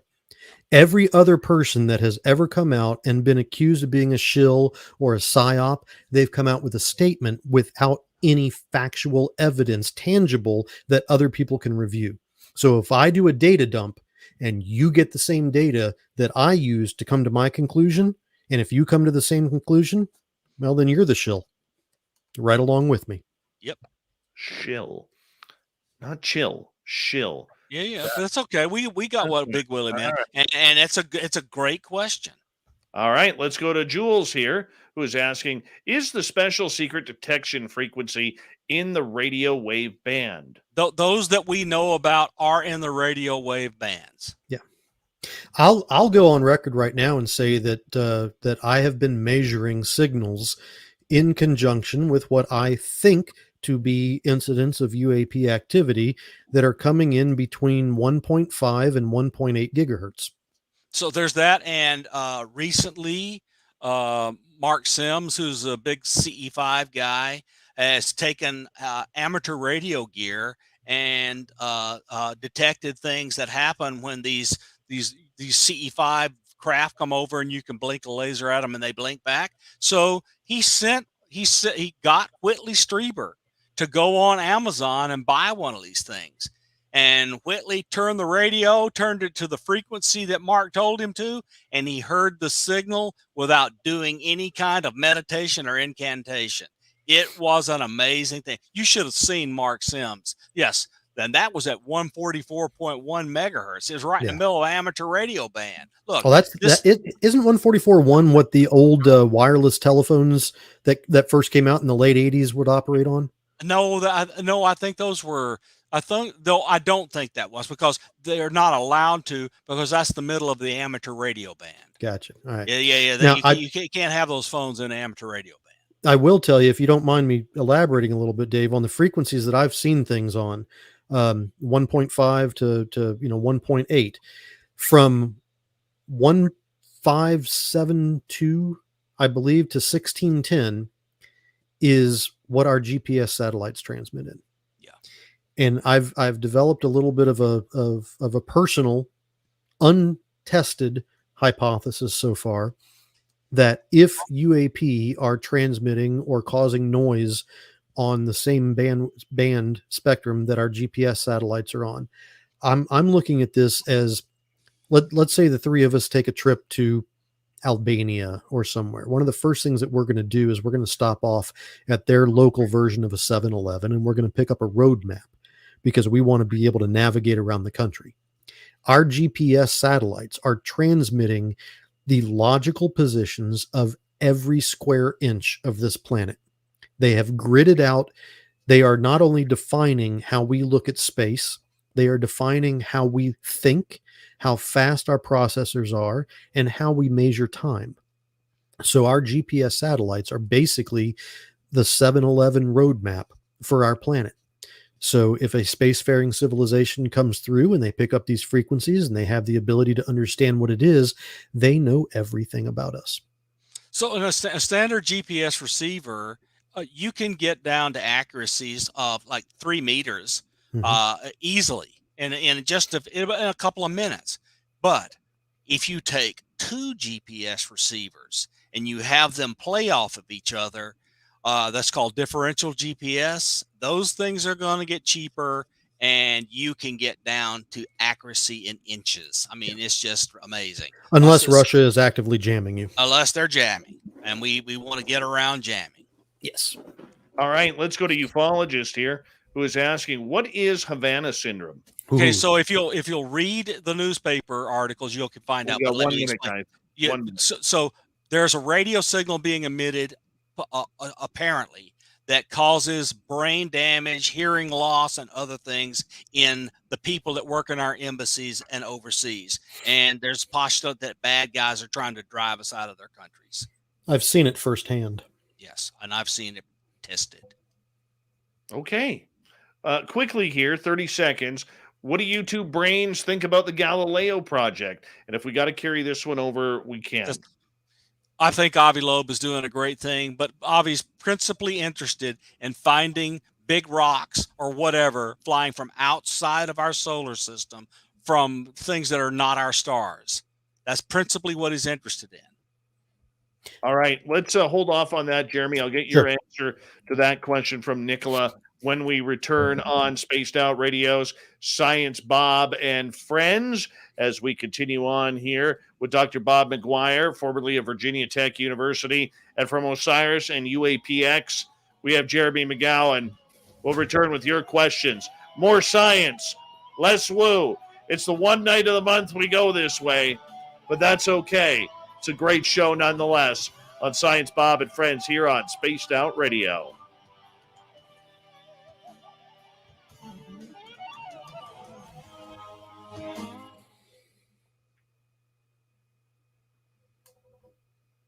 Hey, Bob, is Sharon still up?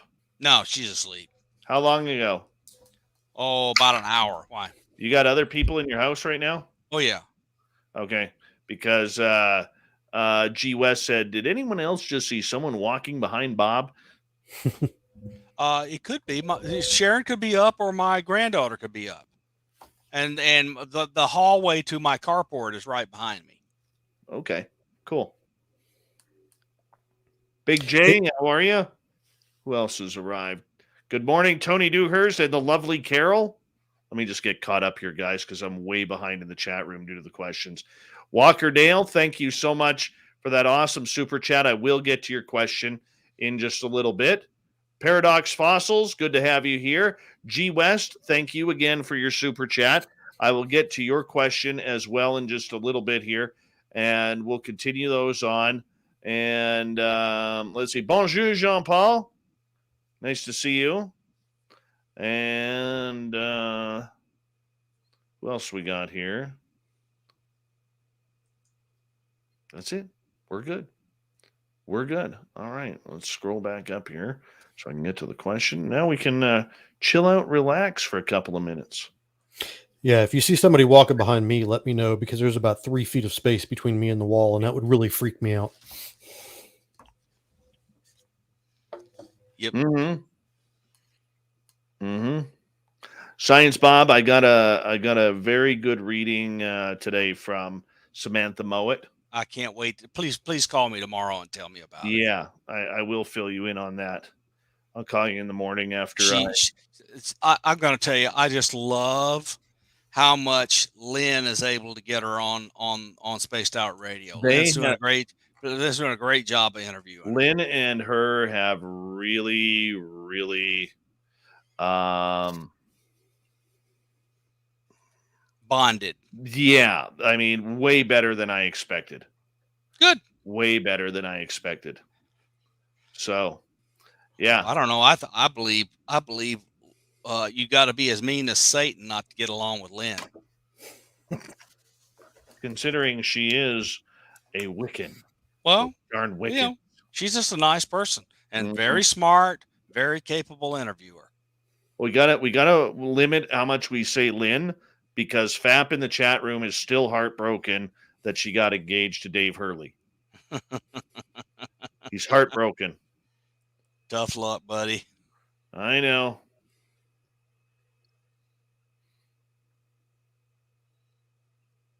It's kind of cool. Yeah, we'll pick up with your take on Galileo when we come back. Absolutely. Yeah, I want to have a say on that too. Good. Go for it. If you don't mind. No. Hey, it's your show. It's your show. No, I'm your monthly guest host. Davey is asking, what's the record for the most in chat so far? I think it was 405 for Lou Elizondo and Sean Cahill. Yeah. And that's the record so far. We're at 171 right now, which is cool. Yeah, it's good. 169 on YouTube, 2 on Twitch. Only because I have no idea how Twitch works. No idea. That, you know what? That is such a complicated, in my mind, I thought, I'm not technical. Go figure. But setting up YouTube is like running an iPhone, nice and easy. And then setting up Twitch is like trying to download iTunes and figure out that program. Brutally hard. Yeah, I'll put you in contact with my stepdaughter. She's a live streaming gamer that uses Twitch, so she could help you out with that. Oh, I would appreciate that. I have no idea. Now, I don't either.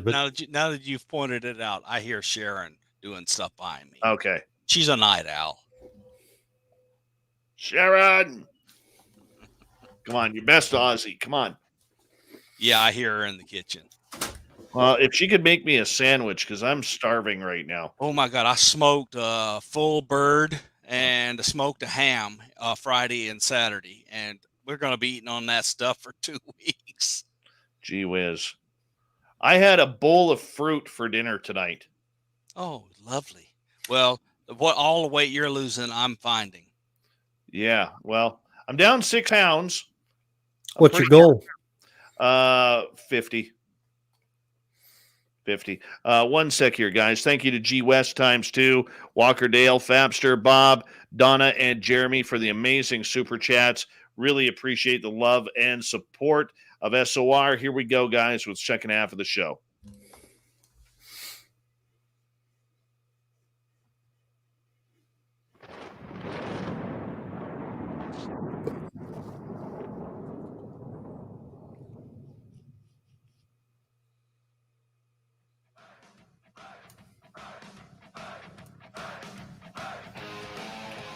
Second half hour of Spaced Out Radio is underway. My name is Dave Scott. Thank you so much.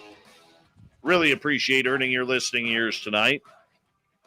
Want to remind you that if you missed portions of this show or others, check out our free archives by going to youtube.com/Spaced Out Radio. Do me the favor, hit that subscribe button. Our website is spacedoutradio.com. We have a plethora of features for you, including rocking out to Bumblefoot and reading up on Captain Shirk's SOR Newswire.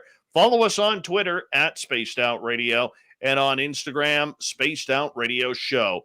We continue on tonight with Science Bob and friends. Dr. Bob McGwier is here for his monthly visit to talk about the who, what, where, when, why, and how of everything paranormal and supernatural. Tonight, we are joined by special guest Jeremy McGowan of Osiris and of UAPX. And right before the break, Nicola had asked a question in our chat room on YouTube. What do you two brains think about the Galileo Project? We got Bob's opinion already. Jeremy, we'll start with you on this one. I think it's necessary. I think the Galileo Project is absolutely necessary. I myself am a research affiliate with the Galileo Project, and UAPX is also involved with the Galileo Project. The difference being is the Galileo Project is, as far as I know, is looking at things in a little bit of an exclusive category. They are academic only. They're not looking at citizen science as a source of input per se, whereas UAPX and myself specifically, we are absolutely citizen science. But I think with the Galileo Project and the backing of Harvard, and they're starting after UAPX, they're starting after we're doing what we're doing, they can learn a little bit from us, and in turn, we can learn a lot from them. So I think that anybody, any organization, any group that comes together to study the phenomenon in a scientific and structured manner, I think it's necessary. And they've raised over $10 million already.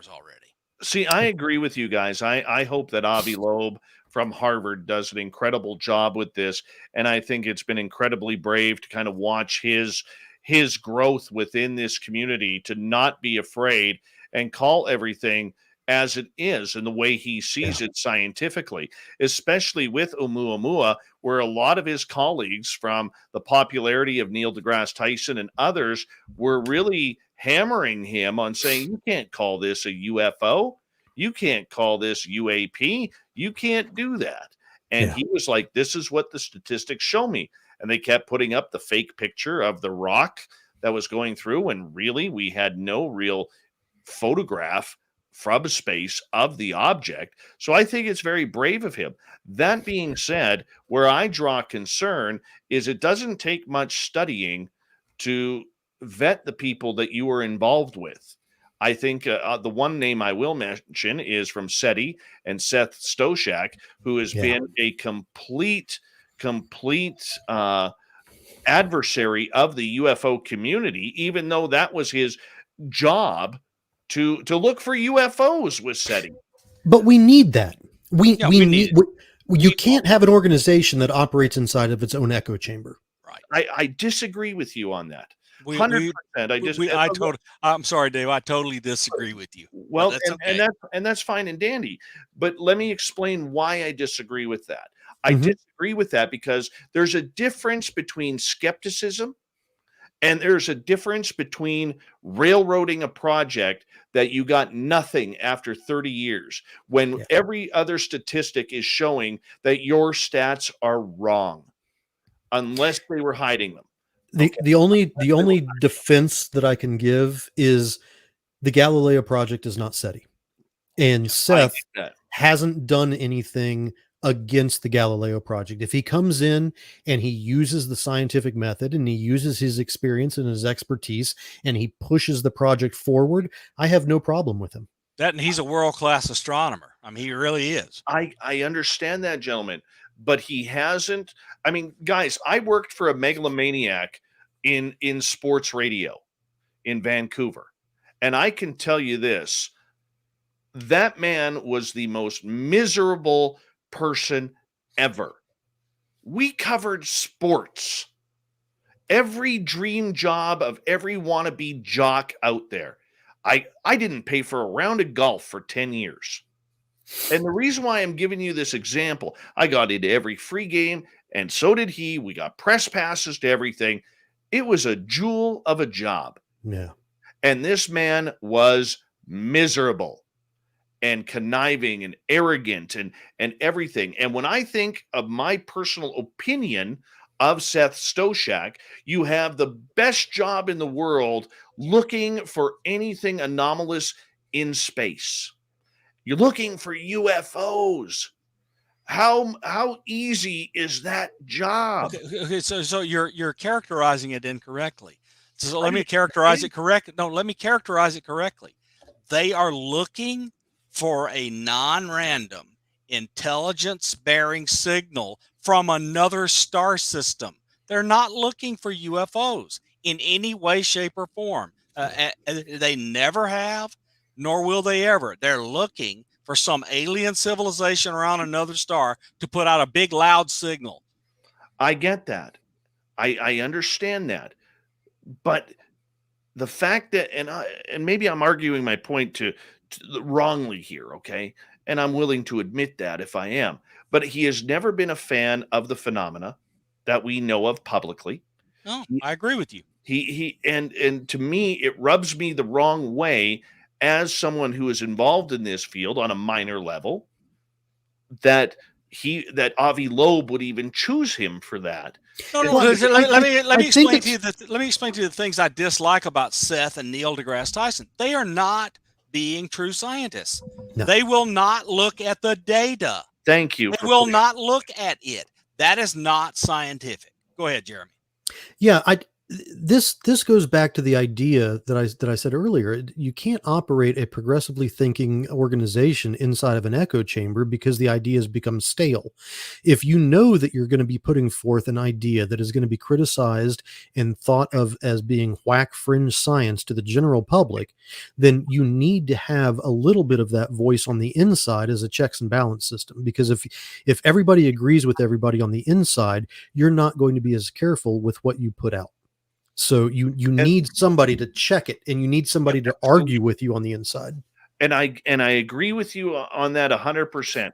Okay, but this field, we don't have a lot of skeptics. We have a lot of people who are trying to railroad their opinion into what the phenomena is. And that's the way I feel about that. Never mind some of the other players that are on that list from mouthpiece scientists who are, kind of wishy-washy about the entire UFO field, and fake journalists and others. I don't think he's chosen it, or he's checked a lot of resumes going into building his team. Maybe not the core team, but the surrounding associates. Yeah. I think that's concerning. Look, SETI has they have a funding problem. And so if all of a sudden UAPs come along and, hey, they're coming from alien planets and we no longer need SETI, whoops, they're in real trouble. So it's understandable for them to be very, very difficult about accepting evidence of aliens coming here, given their job is to look for aliens around other planets, because it hurts their funding. I'm just telling you, these are people being skeptical. And when they're speaking for that organization, you have to understand they bring biases. Yeah, very true. And let's look at the Galileo project as a project that hasn't done anything yet, and let's give them the benefit of the doubt. Seth hasn't screwed anything up yet. No, and I think he'll be a valuable advisor to Avi. And the fact that everything is going through scientific publication and peer review, it's going to take a lot more than one person to railroad anything in the Galileo project. Funding could evaporate and kill everything, but he's already got $10 million. It's going to be a while till he runs out. Well, I think the National Defense Authorization Act, setting up the UAP office, is going to come with funding to do research. Yeah. And let's hope so. Let's move on, guys. Tony in the UK is asking, he says, good morning, guys. Have you heard of quantum UFO observation technique? If so, can you explain it? I've heard quantum put before anything and everything, and no, I can't explain it because I don't have a clue what it is. I'm just telling you the truth. I just don't have a clue what it is. In that context, with those string of words to it, I don't know what it is either. I will tell you that that we employ something called a quantum random number generator that uses a Zener diode to create a string of random bits, and we look at that through a fast Fourier transform to look and see if there's any non-random patterns that appear during suspected periods of UAP activity. But I don't know what you're talking about with quantum UFO observation. All right. Walker Dale says, hi, guys. Do UAP emit a certain frequency, possibly due to their propulsion systems? Jeremy, let's start with you. Maybe. I mean, we don't know how to define their propulsion system, so there's no way to answer the question with a definitive. But I think that's as good a guess as anybody can make. But look, it's just a guess. And the reason is something is holding those things up and not letting them fall to the ground. That requires exertion of some kind of tech, and it may have our frequency leakage. That's completely believable. But again, it's only a guess. Yeah. All right. G. West is asking, did you have to think a lot about what materials UAPs could be made of on thinking of how to track them, Jeremy? No, but I thought a lot about how SAP projects are made. Yeah. So exactly. The SAP projects with metamaterials that do stealth, I mean, those things are really close held. So look, there's only certain kinds of sensors we can build that use radar. We can't be worried about whether or not they have stealth material. We have to hope some surface on the object will reflect the signals that are coming to our radar sensor. We just have to hope. We build these things and we hope. Yeah, we only have the idea of what is available domestically for us. We know what we build the SR-71, the F-117 out of. We know what the Aurora is going to be built out of. And the B-2 bomber. Yeah, and we can build our sensor tech to detect the most undetectable tech that we have. But it's impossible to build tech to detect something that we don't know what it's made of. Right, exactly. All right. Continuing on here with our questions from our audience. Solder Warden is asking, Jeremy, have you seen the infrared videos from the various NASA STS missions from the late 90s? Lots of Anomalous. weird stuff on there that was captured. Yeah, no, I've seen. I don't know if it was specific to the infrared videos, but I've seen a tremendous amount of videos from the STS missions. The main problem that I have with them is exactly what I'm trying to avoid with the OSIRIS and UAPX is data dumping without context, because you can see a video and you can see a time and date stamp on the videos, and that's it. You don't have any idea what the focal angle was, what the camera was, what the camera lens was, why they were filming, where they were on the world. Exactly. You don't know any of that. So it's literally data without context, and they are anomalous only because we don't know what the actual story behind them is.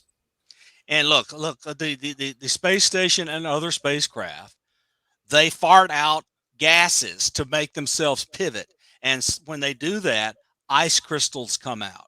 And look, it's just, if we don't have lots of extra information, it's hard for us to tell anomalous vehicles from ice crystals. Yeah.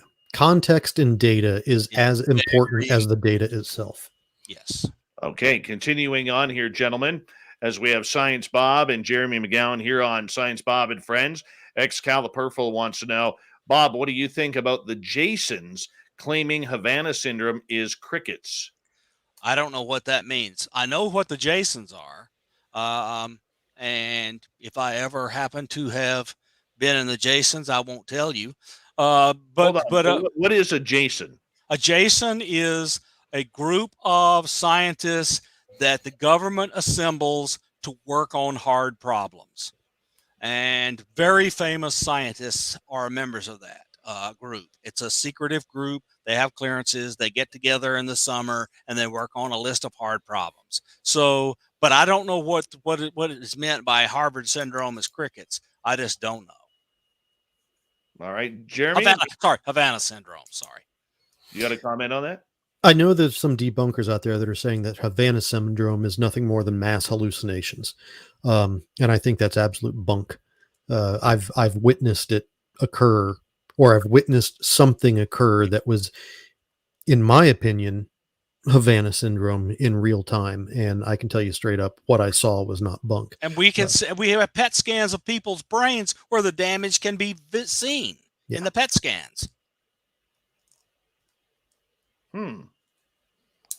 All right, Bob, let's get to EQA's question here, which is, did the military build some extra spectrum goggles that scared the crap out of soldiers? I have no idea because I've never seen them or Jeremy? heard them, and I've been out a lot with the military. Jeremy? No, I've never seen anything like that. Never heard of this. All right. I know what hyperspectral is. I don't know what extra spectral is. Jesse wants to know, Jeremy, what about your comments on Twitter about what ancient tech is affecting Skinwalker Ranch? Can you So talk? this is a belief. This isn't a fact. This is not a hard data point. This is simply a belief that I have based on some things that I've run across. I personally believe, and again, with the caveat, I cannot prove this. I do not have any hard-coded data to back this up as of yet. But I have a sneaky suspicion that the phenomenon that is occurring at Skinwalker Ranch can be attributed to a very, very, very old technology. I'm working on putting that together in a more coalesced story with some background on what the Earth looked like during the time frame that I'm targeting, and where it ended up now, and why Skinwalker. But the one thing that I will say is, if you go back roughly 240 million years ago, Skinwalker was a beach on an island. Yep, it was and there was the sea all around it, and look, even back into the 18th century when the Mormons all moved to Utah, there was all sorts of weird stuff going on with the Ute tribe and so forth in that area. So stuff's been going on there for at least 200 years. Yeah. And the fact that we now have these modern sensors picking up RF signals that are coming from some source that we cannot find above the ground says that something strange is going on there. Oh, the other thing I want to say really quickly, Bob, is as Mr. Flugel verified on Twitter today, I did sign an NDA, but people are reading into that. People assume that because I signed an NDA that I've been on the ranch and I participated on the television show. There are more than one reason to sign an NDA. Yeah. So please don't read anything into that. I do not want to go into more detail until I am actually allowed to. Yeah, exactly. So, I mean, look, Frugal is doing research. He also is decided for his own reasons to interest people in coming there by having the show on the History Channel. And all of those different contexts will play into the need for a non-disclosure agreement. So Brandon came on this program. Let me repeat some stuff that we know. He is taking $0 from the United States government for funding all these operations. This is not classified. Some of the people that go out there, like Travis, have security clearances, but they are not working on a classified deal while they're at Skinwalker Ranch.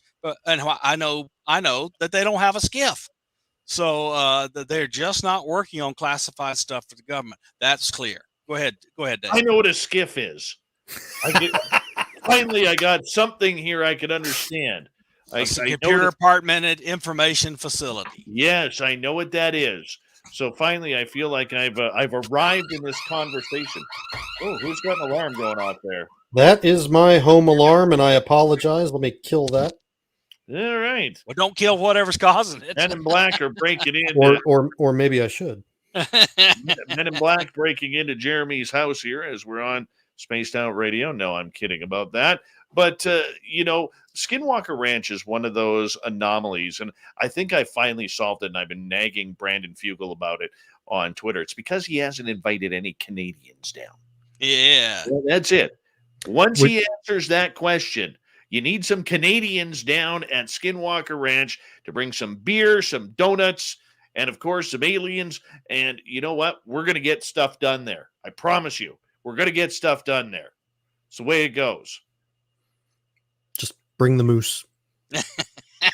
I didn't realize how big the bull moose were until a week and a half ago. Yeah, they're not small. Oh, no, they're monstrous. Yeah, monsters. All right, let's get to another question. This one coming from Sweet Tony D out of the UK.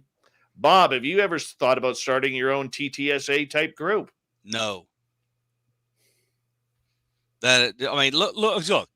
Tom DeLonge had the support of the secret sanctum in the government, and look where it's gotten him. No, I wouldn't want to do that. And furthermore, I certainly wouldn't do it in the manner in which Tom did. His heart was in the right place. I think he wanted to do something, but he just came out and just raised these expectations to the tip of Mount Everest, and they fell down to the bottom of the Marianas Trench. I mean, it's done wrong. I wouldn't want to have anything to do with it. I don't blame you. And I still do not believe the official narrative that Tom DeLonge set all of that up. That's way too complicated for rock star status. No. He's already said he was given a collection of advisors. Some of them sat behind him on the pseudo news conference, which there was not a single reporter in the room, and they helped him set that thing up. But then the crap hit the fan when WikiLeaks published emails to John Podesta naming William McCaslin. Very true. I knew right then Tom was a dead duck. I don't think he was given a set of advisors. I think he was introduced to his handlers. Exactly. Well, that's probably a good way to look at it. All right. Solar Warden is asking, Bob and Jeremy, can you speak about EMF denial of access potentially being the source for the Havana syndrome? Jeremy. It's we have significantly large crowd control devices that are designed as basically a radar emitter that can shoot out microwave pulses of energy that will penetrate the first top couple layers of your skin and make you feel like you're on fire.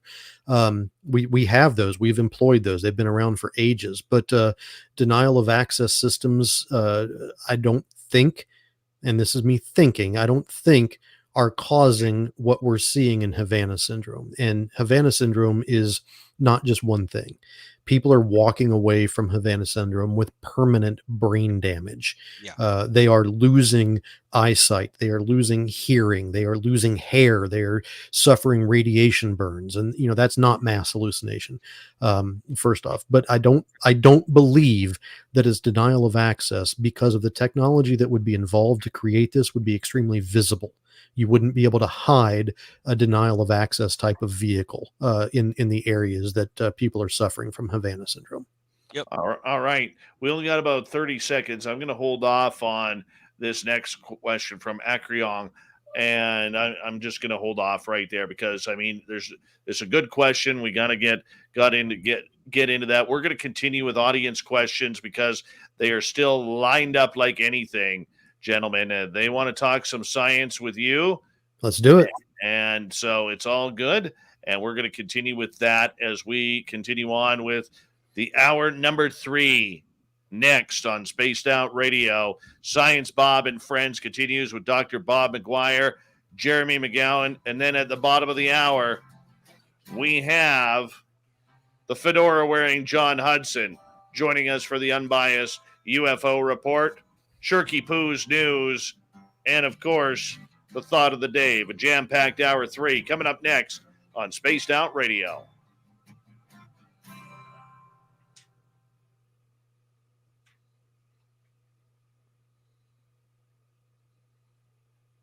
All right, we're clear. Okay, look, we really need Jeremy to tell us whatever he can about his endeavors. If it's almost nothing, it's nothing. But what kind of stuff are you building for UAPX? Not what you've seen, not what you've recorded, etc. What have your desires been in terms of sensors and stuff for UAPX? Because Sure. I don't want you to divulge secrets. That's not I know you can't because of NDAs. But whatever you can tell us about UAPX would be great. Yeah, no, I can talk about UAPX. I just can't talk about our investigations that were third-party funded. No. As I said, whatever you are allowed to tell, not covered by NDA, Tell us, because this audience will be interested. I mean, Yeah. many of the members of UAPX have been on here. Sure. Let's do it. Yeah, I mean, after the break, correct? Yeah. Okay. Yeah, we'll wait until after the break here and go from there. Big Willie wants to know Jeremy, if you eat breakfast foods for dinner. I eat. Yeah. I don't. I mean, do I look like a guy that has walked away from a meal? No, me either. I mean, I'm not a big fan of pancakes for dinner. I'd rather have the ribeye or the T-bone and some mashed potatoes and green beans. But if somebody sticks a stack of baby stacks in front of me, I'm not going to say no. I'll eat scrambled eggs and bacon any meal of the day. You people are sick. Absolutely sick. No, you know what's sick is Canada saying that you guys have bacon. You do not have bacon. Call it Canadian. Canadian bacon. That is sliced ham. At least they call it Canadian. Now the gloves are coming off. That's an American term, Canadian bacon. Us Canadians laugh at you guys down there. Oh, I'll get some Canadian bacon. That's a piece of bloody ham. Nothing to do with bacon. So explain to me why, when I went to IHOP in Montreal and I ordered bacon, they gave me sliced ham. Well, that's Montreal. That's not really Canada. Yeah, they're French. Yeah, but if you get a good poutine there, that's my goodness. I love people in Montreal don't particularly care for poutine that much, but I tended to love the stuff. I am waiting to go to Vegas and I- find a restaurant that starts with poutine. I worked for 3 months in New Orleans, and my daughter went to school in New Orleans. I love poutine. Oh yeah. I mean, we have something similar. We just call it chili cheese fries, but Yeah, that's good stuff too. That's good stuff too. that's really, especially if the chili's warm. Mhm. Gotta be spicy. Oh yeah. Yeah, I got a habanero salsa in my refrigerator now that'll wake you up. Bob, I got 8 ghost peppers sitting in my No, cupboard right that's ridiculous. now. Yeah, my boss, my daytime boss, decided to surprise me one day. He goes, "I got a present for you," because there's a beautiful farm south of us, about 45 minutes, and they have a Mexican restaurant in there. They sell all sorts of hot sauces. I have a hot sauce there that I got from there, a ghost pepper sauce that I haven't even opened yet, and it's sealed with wax. I'm excited to open that sucker up. He said, I don't think ghost peppers are really Latin American. I think it's Asian. It's India. Yeah. Doesn't matter. It's still pure hell.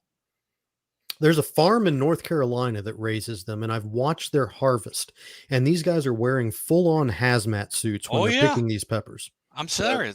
4 million Scoville will burn your skin. Yes. Pardon me. My bag of peppers is Carolina Reapers, not I love ghost those. peppers. I love Carolina Reapers. Look, the reason I like the orangish peppers like habanero and Reapers is they have by far the best flavor. Well, let me make you some chili, Bob. Come on. I'll bring that up. Let me make you some chili. We'll throw in a couple of Reapers in there. If Canadian bacon is ham, is Canadian chili like, I don't know, Wheaties or Sugar Puffs, or what is Canadian chili? Chili? You know, we own Texas. You know, we have, well, I wouldn't compare it to Texas, but, we do have paved roads around here and this thing called the internet. So you're Googling Texas chili recipes in Canada. And we literally even have cell phone towers here. I don't know. Wow. I don't know. I got sick overseas one time, and people from the embassy made me this yak stew that they swore would cure all my vomiting and diarrhea, but I had to choke down a bowl of this stuff. And I mean, it was so damn hot. And I'm going to tell you what, it killed every sign of that bug. Mm-hmm. All right, gentlemen, we got 1 minute here. Awesome. 1 minute.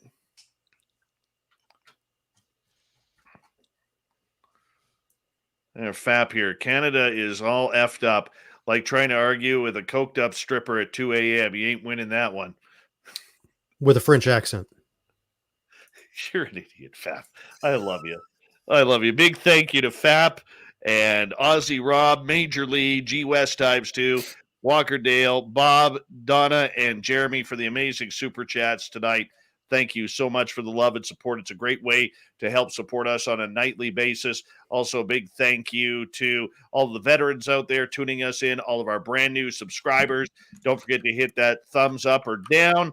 And of course, to all our regulars, you guys are awesome. Let's make sure that we continue on for hour 3 here, everyone. Here we go. 3 seconds. Get your horns up.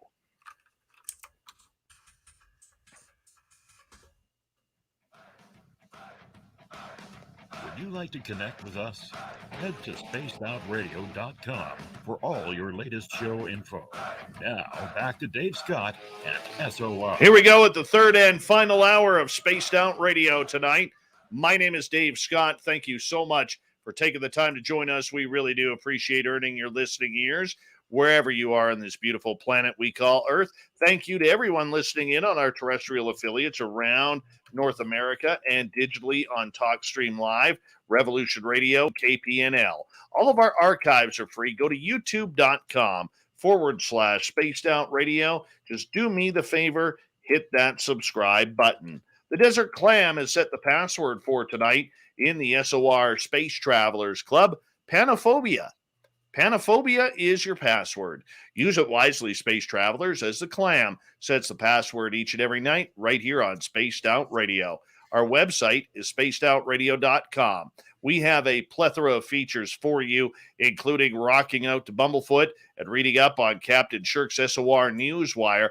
Follow us on Twitter at Spaced Out Radio and on Instagram, Spaced Out Radio Show. For the final time tonight, we introduce Science Bob and Friends as Dr. Bob McGwier, retired from Virginia Tech University, comes in to skip the woo, but go right to the who, what, where, when, why, and how of everything paranormal and supernatural. And our special guest tonight is Jeremy McGowan. He is from UAPX and his own Osiris program that he has going on. And gentlemen, we're going to continue on with a couple more audience questions before we get to UAPX. Acreon is asking, do you think we can unlock the secret of light in waveform, and there's something UFO related about its potential?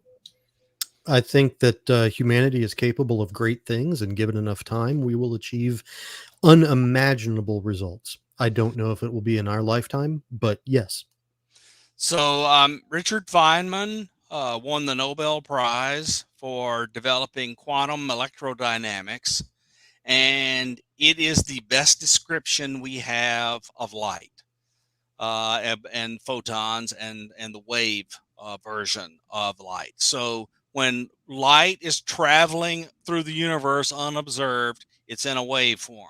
But the minute the light strikes a target, like a sensor or metal or whatever, it materializes and becomes a particle. And it can knock electrons out and do stuff. So that is the level at which our science that anyone can go and read about knows the deal with light. If UFOs are doing other things with light than that, we just don't have enough data to give an answer so far as the public is concerned. Because you wouldn't have astronomers and other scientists claiming that UFOs were nothing if we knew about this. All right, let's get to another question here in regards to, well, Red Panda wants to know a little bit about Hawkeye 360, Bob. And Red Panda's asking, what's all the Hawkeye 360 Chris Herndon science Bob's talking about? I am out of the loop. Okay, so I founded Hawkeye 360 with Dr. Charles Clancy and Chris DeMay. And it is now got 3 clusters of satellite in orbit. There will be 7 more clusters launched on SpaceX Falcon 9s in the next 18 months. They're already paid for and the contracts are signed. These spacecraft are looking down at the Earth and trying to locate signals of interest. And they do location. They don't listen to your phone calls, but they see transmitters and they locate them using some really interesting work I did when we founded the company. So I had these ideas and they've turned out to work. Okay. Chris Herndon was Donald Trump's information guy, chief information guy inside the White House when Trump became president. Chris left the White House and became the chief information officer for Hawkeye 360, and he is also on the TTSA board of advisors. I have had a short private conversation with Chris.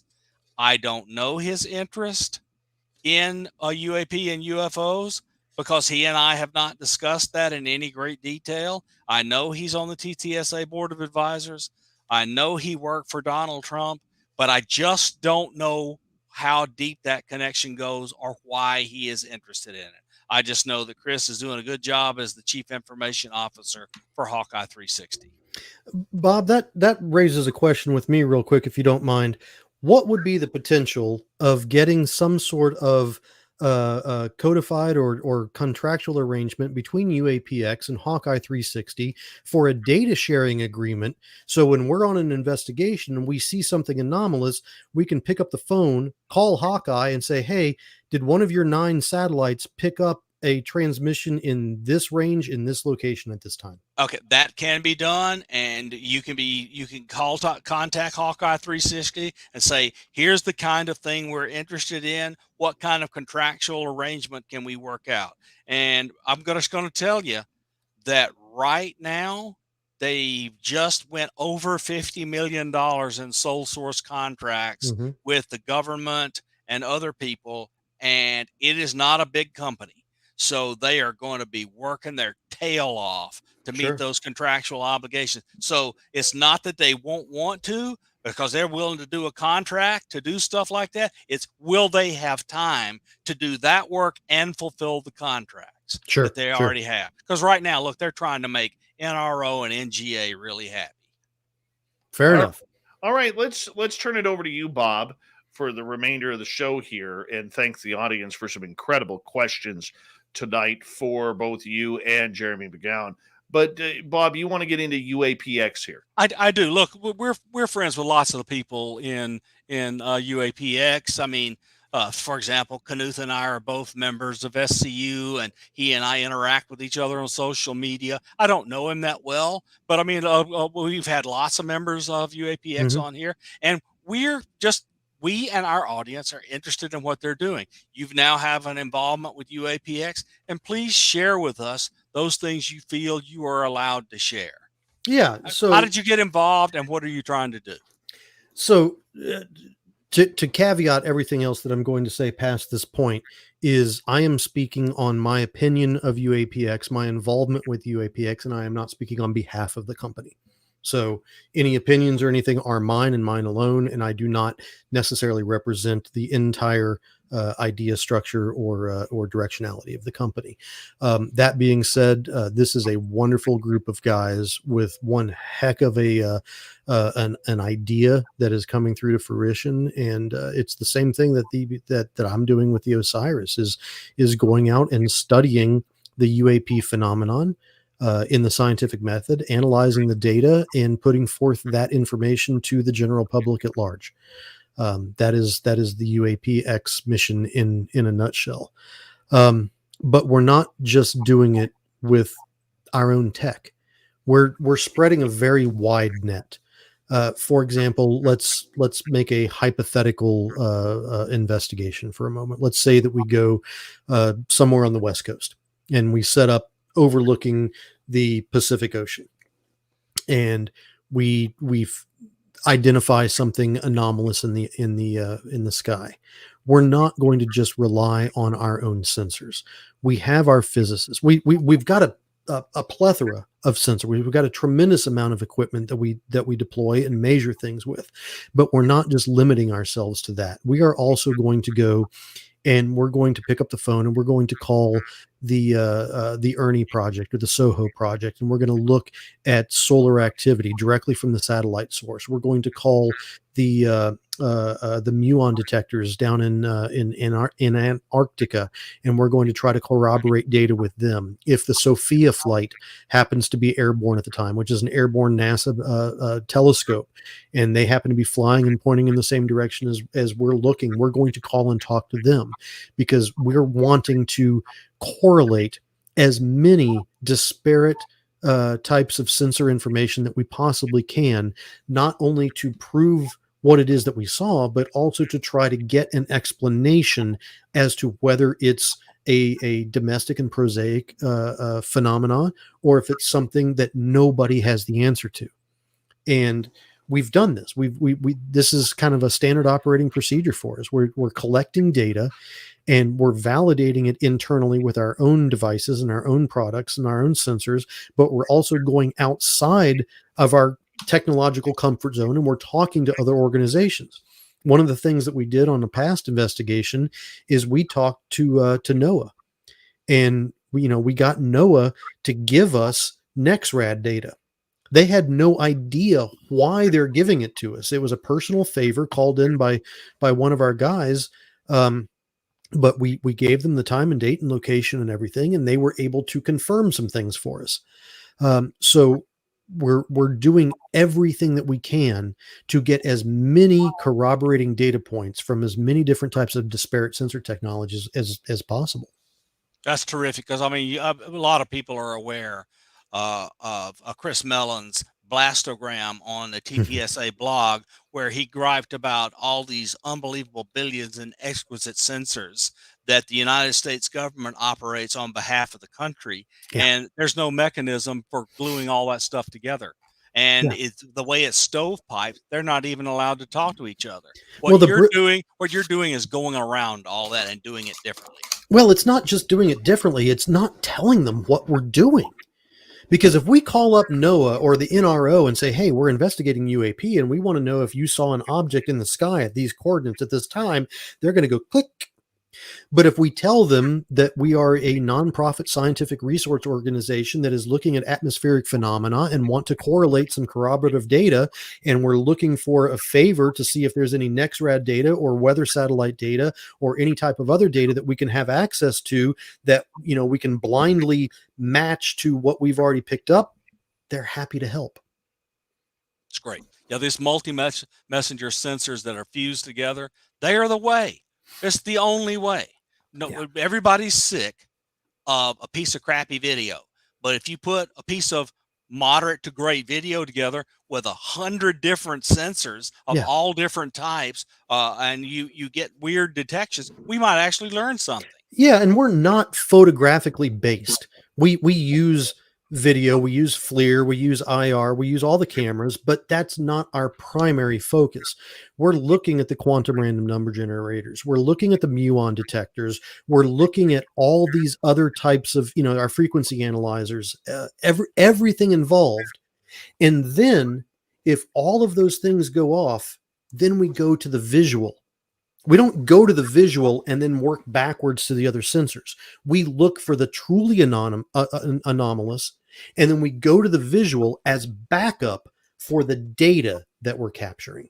Because, let's be honest, with deep fakes, with horrible image sensors, you would think that in 2021, our image sensors would be a lot better than they are now. You can't trust what's on video. You can't trust what's on a picture. And to be honest, you don't know what the heck you're looking at. But when you have all these other technologies and all these other sensors that are corroborating what you're seeing on the video, then you've got a story. Yeah, one of the things that is happening and will become a major boon, and of course it's got to be in the thinking of those in the government who are trying to hide stuff, is artificial intelligence and machine learning algorithms. Captured in ASICs, the little chips that go beside these camera modules. They're going to be able to completely stabilize people's shaky hands. Sure. And be able to focus on an object that it picks out and says is weird, and focus on it, and your shaky hands won't impact the image. They'll become nearly crystal clear. That's number one.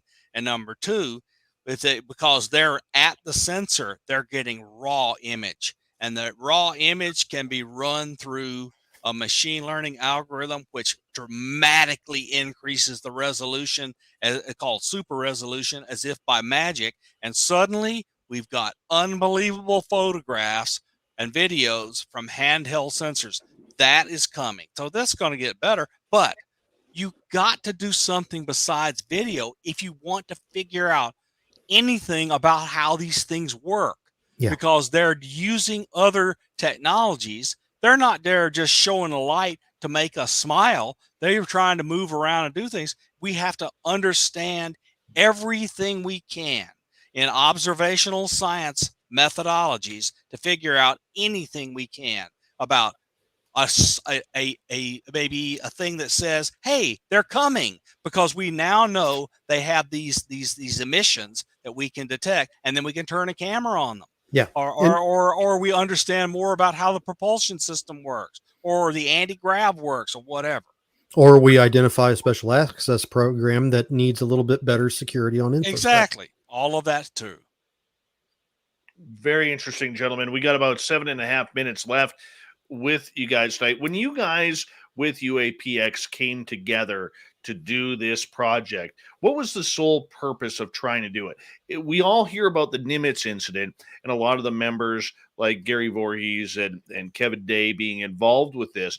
But is it to try and recreate that? Is it about to try and recreate this phenomena? Or is it more about trying to just figure out what everybody is seeing in regards to the experience? Yeah, we're not trying to recreate anything. We are legitimately looking for techno signatures for anomalous incidents that are occurring in our skies. If it happens to be the same thing that occurred with the Nimitz, so be it. But we're not limiting ourselves, and we're not trying to recreate or cause something to occur. We're simply trying to measure what already is occurring. Yes. And look, if unless people are sound asleep and not paying any kind of attention, there are areas of our country and the world where these anomalous activities have a much higher frequency, and they're regularly observed. And it seems apparent to me, and no, Jeremy's not telling me this, but I'm looking and I'm seeing that there's stuff going on off the coast of California, in and around Catalina Island, and where these naval exercises occur all the time. There's some stuff going on there, and we're foolish not to look if we want to learn what's going on. Well, it's also the headquarters, in Palmdale for Lockheed Martin Skunk Works. True. We've got to take into consideration that, for decades upon decades, the United States government has been hiding special access programs under the guise of UFOs. Yep. They've allowed us to believe that what we're looking up and seeing is a flying saucer, when in fact it's some sort of weird experimental aircraft. That's not explaining all of the UAP cases, because I wouldn't be doing this if I thought all of them were that. But a large portion of what we do see in the sky is most likely us. Yes. Is that based out of Palmdale or Area 51 or Edwards? Oh, it's everywhere. It's Dugway. It's Area 51. It's Palmdale. It's everywhere. I mean, you look at the Gulf Coast in Florida, down in Eglin Air Force Base, where it's the McKinley Climatic Lab and the weapons testing facilities down there. It's all of the largest areas in the United States that have history of UAP activity are near U.S. military installations. I'll give you an example. So weird things are developed at Lockheed Skunk Works in Palmdale, and a place that they would go and test them out of view of the public and maybe some adversaries for, let's say, how easily they're detected by all sorts of sensors, would be out at Area 51. I mean, it's just a great place to test stuff. So it's not that one automatically assumes it's aliens. They develop stuff for use by the U.S. government, and they go to these hidden away facilities behind closed doors to test the stuff to make sure it works. And some of it may or may not be reverse engineered, but I can pretty much guarantee that a lot of it is inspired by. Yeah. So we may not be able to figure out how it works, but we can certainly try to replicate it with domestic tech. Yep. Bob, go ahead. You Okay, have so 4 minutes. what are you allowed, if anything, now to tell us about your thinking about going on Skinwalker Ranch? Because we got like 3 minutes left. But do you have a timeline? What will Brandon and Eric Bard allow you to say? Well, I can say right now that I would absolutely love to be able to take the Osiris and spend an extended amount of time with Skinwalker. I would love to be able to have the full team of UAPX off camera, not involved in a production, and actually doing science. I don't want to pause for effect. I don't want to have to turn in a certain direction to, make production happy.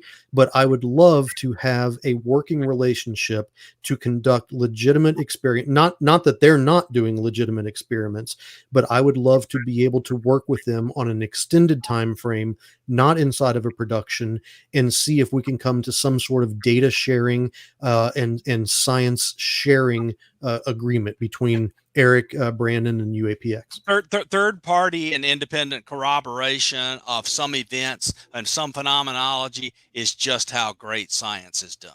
Absolutely. It just is. Absolutely. Different labs do the same experiments slightly different ways to make sure each of them does it right. Independent verification. Independent verification and a different context, a different set of views, a different set of eyes, different set of expertise. All of that's helpful. And that's exactly kind of what I was hoping you were going to say. And thank you. And I thank Brandon and Eric for okaying you to say what you have said. That's not saying you're going to do that, but you sure would love to do it. I would love the opportunity to spend a long time at Skinwalker. Oh, yeah. So, Dave, do you have any audience questions before we have to run? Well, let me check here.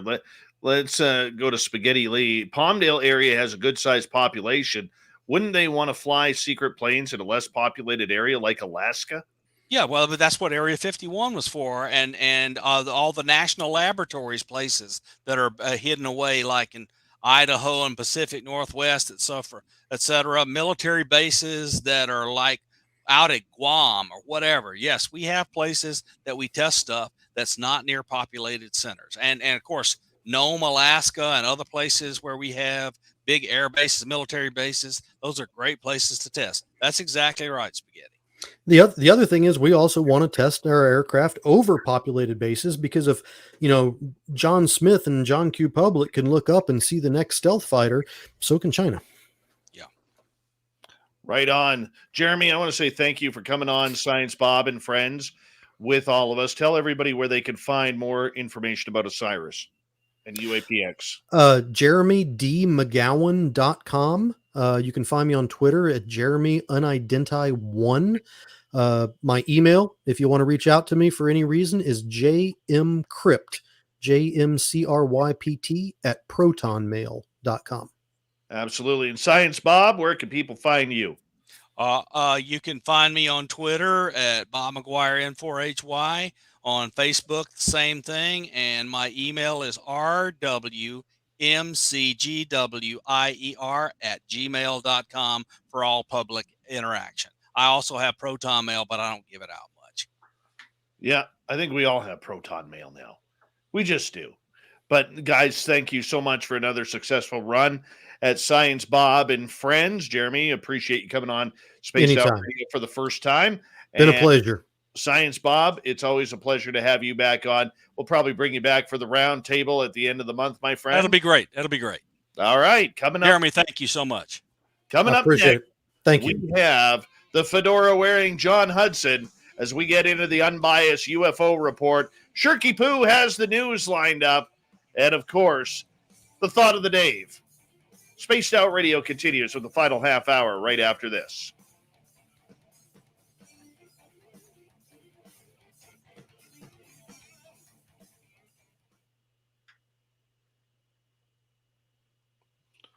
Great job tonight, gentlemen. Lots of great stuff shared. I mean, we can't go as deep as we want to go, but lots of great stuff shared. Yeah. Jeremy, I really appreciate it. Hey, no worries. I appreciate the invite. I appreciate the opportunity, and anytime I get a chance to encourage other folks to get out there and start collecting their own data, I think we're going to make it a lot more difficult to hide what's actually happening outside.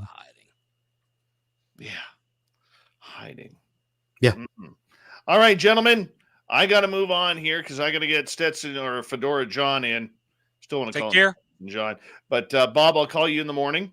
I'm happy to hear about stuff. Yeah. Jeremy, see you. Jeremy, talk to you Enjoy. later. Good And night. anytime. Take care, guys.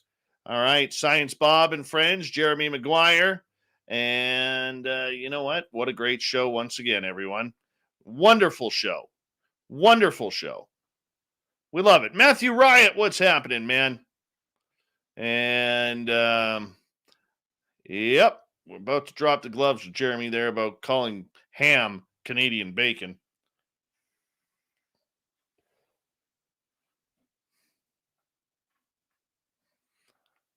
Nope, not at all. Not at all. That's all right. That was a good show. Carbine's right. Thank you so much for that awesome super chat. I believe from Norway. Norway, if I'm correct. So thank you for that.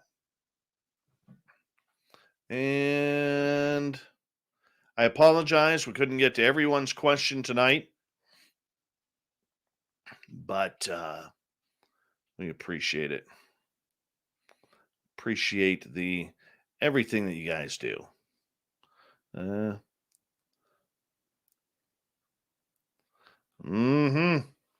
Justin S., what's happening? There he is, everyone. The fedora wearing John Hudson. What's up, buddy? With his Lou Elizondo chin hair.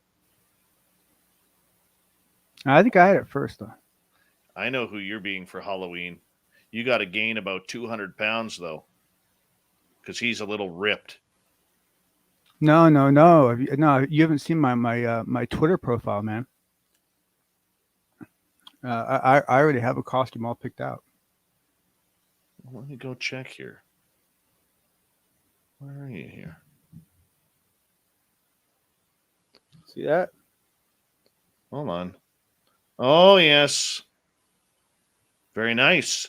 I got the long purple coat and everything. I can't say what I'm being for Halloween. Not polite.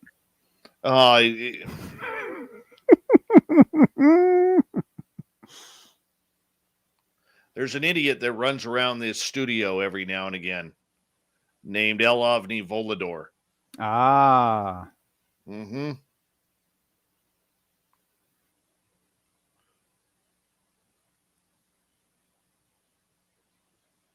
Terrible Times, how are you?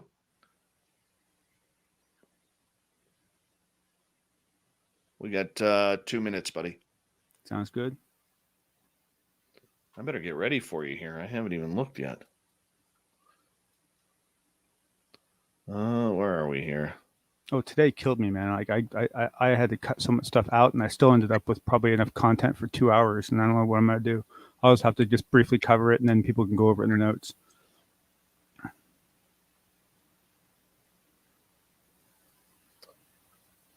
Too much cool stuff going on. Right. Hold on. Why did that I hate when it does that on Facebook. When you hit the little arrow to move to the next picture, and then the arrow disappears and it closes the window. So bizarre. So bizarre. I don't know why that some idiot in Facebook land figured that they need to have those arrows disappear. Just leave them up there. One day when we're not on the air, I'll share some stories I have about Facebook internal issues. Yeah. Yeah. Facebook went a lot like Microsoft. If it isn't broken, let's fix it anyways. I will say this: it's a very complicated beast. I will give them that, though. Oh yeah, I believe it. I believe it. I'm gonna pig out after this show. I am hungry. You were just talking about losing 6 pounds. I know. I'm gonna eat something healthy. Oh, okay. I thought you were like, I lost 6 pounds. It's all about pork ribs and. To get one of their burritos, which is fantastic, which I'm really craving right now. But anyways, thank you to Carbine's Right, Backspin, Aussie Rob, Major Lee, G West ×2, Walker, Jeremy, Donna, Science Bob, and Fapster for the super chats. Here we go with the final half hour.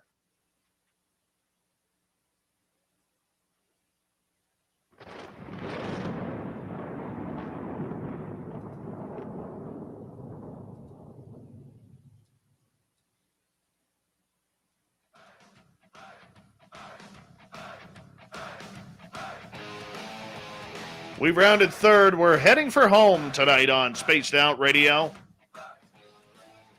My name is Dave Scott. Thank you so much for taking the time to join us. Want to remind you that if you've missed portions of this show or others, check out our free archives by going to youtube.com/Spaced Out Radio. Do me the favor, hit that subscribe button. Our website is spacedoutradio.com. We have a plethora of features for you, including rocking out to Bumblefoot and reading up on Captain Shirk's SOR Newswire. Follow us on Twitter at Spaced Out Radio and on Instagram, Spaced Out Radio Show. We continue on with the unbiased UFO report, the fedora-wearing John Hudson.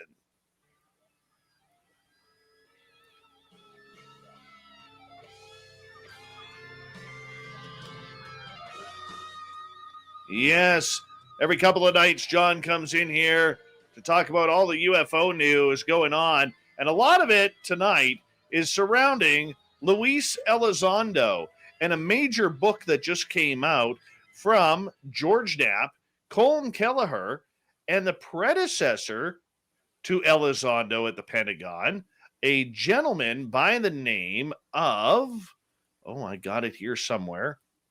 There it is, James Lakatsky, Dr. James Lakatsky. John, welcome back, buddy. Thank you. And thank you, everyone, for sticking around. We do appreciate it. Tonight's going to be, at least for me anyway, a little exciting. Hopefully you guys enjoy it too. So there's a lot going on, and we're only going to be able to cover it briefly, so I do apologize, but it'll all be in the notes, and I encourage you guys all to, research all this to your heart's content, because it's some fun stuff going on. So first off, what Dave's talking about is this, amazing book that just came out called Skinwalkers at the Pentagon. And this book is, it's quite the book. So I haven't had a chance to read it yet. I will say this. I've only been able to read snippets of it. So, but essentially this is very much like what Elizondo talked about when Luis Elizondo talked about writing his own book, how he wanted to give you the kind of the inside baseball of what he'd experienced running ATIP. This is essentially his predecessor's exact same book, giving the inside baseball of what happened before Lou Elizondo took over. And so it covers some very interesting material. And just to kind of put out a beautiful teaser, one of the things it specifically talks about is stories that Mr. Elizondo told at a dinner table about the fact that he actually applied remote viewing techniques to save him from a very dangerous situation while he was over in the sandbox. So it's quite an interesting book, and I encourage everyone to check it out. It's fun stuff. Have you seen any of it, Dave?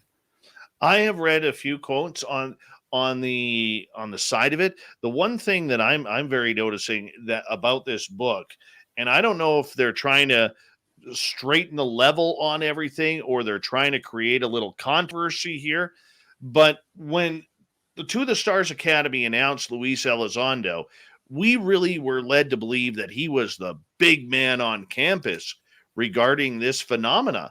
And what this book really states is that Lou was a major player in the game, but ATIP, the program that he ran, was literally below this group called OSAP that we've even heard about. And OSAP got all the funding. ATIP really didn't get much money. And, they weren't really communicating at all. Well, I think a lot of it comes down to interpretation, because that's not how if basically there's an interview that George Knapp did with two other co-authors that was released yesterday on Mystery Wire. I'll give a link to that too.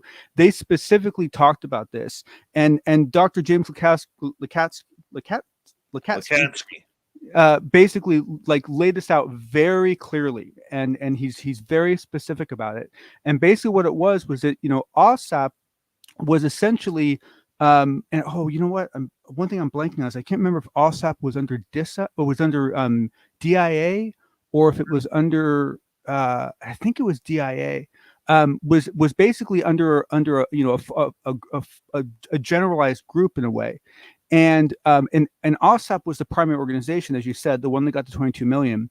ATIP was just kind of a nickname for it, right? And it wasn't like an official name of any sorts. And one thing he states very specifically is there is absolutely no doubt whatsoever that the point of OSAP was to investigate UFOs. And he lays that out point blank in this interview. But the other thing he says is then at a later date, when that program got moved from its previous place into the office of the undersecretary, at that point, that program then took on the nickname as its primary name, and ATIP was formed in the office of the undersecretary. That's when Elizondo took it over because he was a director in the office of the undersecretary of defense. And that program didn't have any funding. However, from my experience, let's just say from my personal experience with the government, I would consider its place within the office of the undersecretary of defense to be much higher up the chain of command than where it was when it was OSAP. Because under OSAP, it wasn't even in the office of the undersecretary of defense. It was in one of the branches. I mean, it was in one of the command sort of structures. And so essentially that's the whole reason why I'm excited about this bill, talking about moving it from the office of the undersecretary to the secretary of defense, because that's a whole nother level up from where it is now. From the undersecretary to the secretary. And so to me, what level you're at means a lot more than whether you're funded or not. All right, moving on. Lou also came out with a 5 pillars approach to trying to bring the UAP topic to the mainstream in a core presentation that he's released.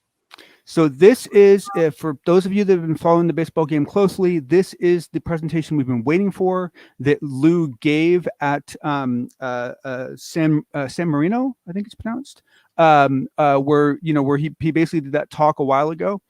And this is the presentation we've been waiting for. Originally, we were told that we would get a recording of it. I guess, I don't know, I haven't checked. I guess something went wrong with that recording.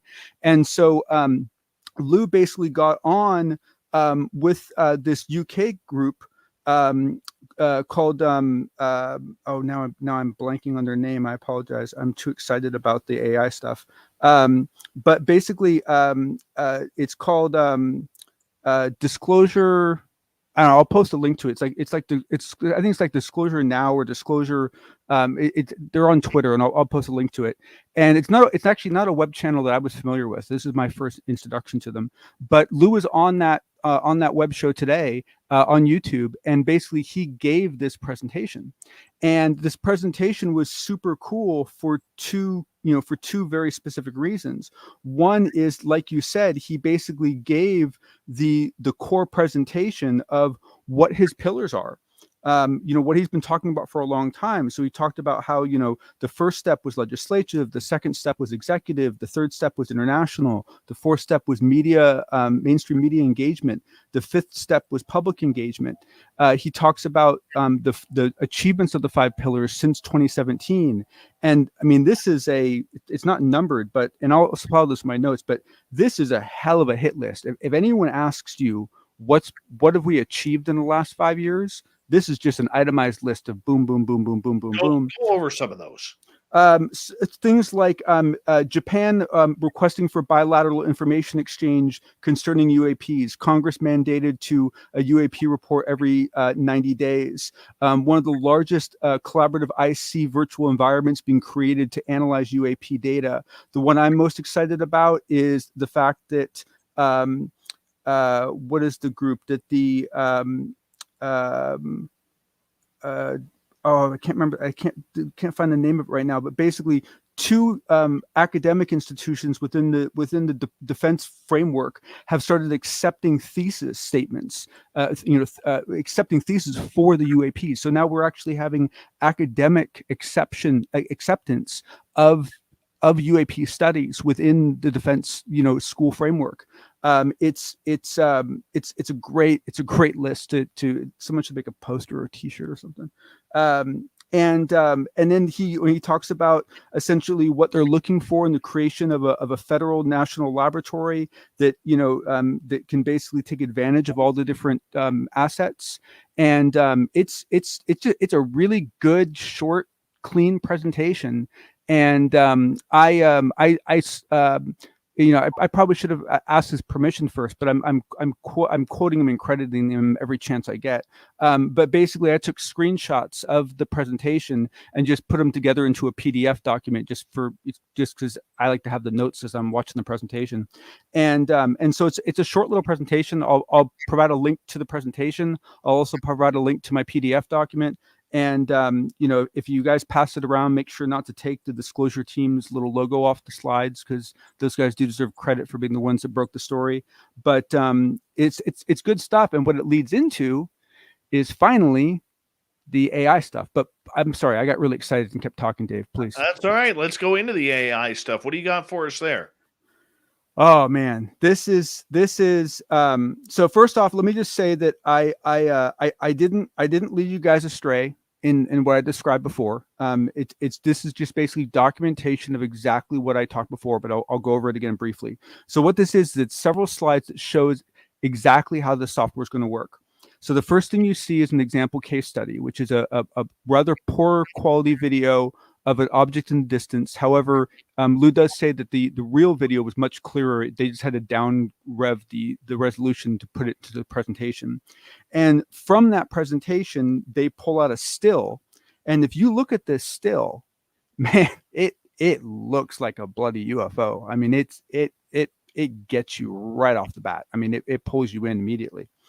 And then on the next slide, what you see is the first stage that the algorithm goes through, the machine learning, or I guess we'll call it artificial intelligence, because that's how people like to name it now. The system goes through. The first thing it does is identifies anomalies on the ridge that shouldn't be there based on the foliage that exists and the location that exists at that place. It also then does an analysis of the object, and it finds protrusions from that object.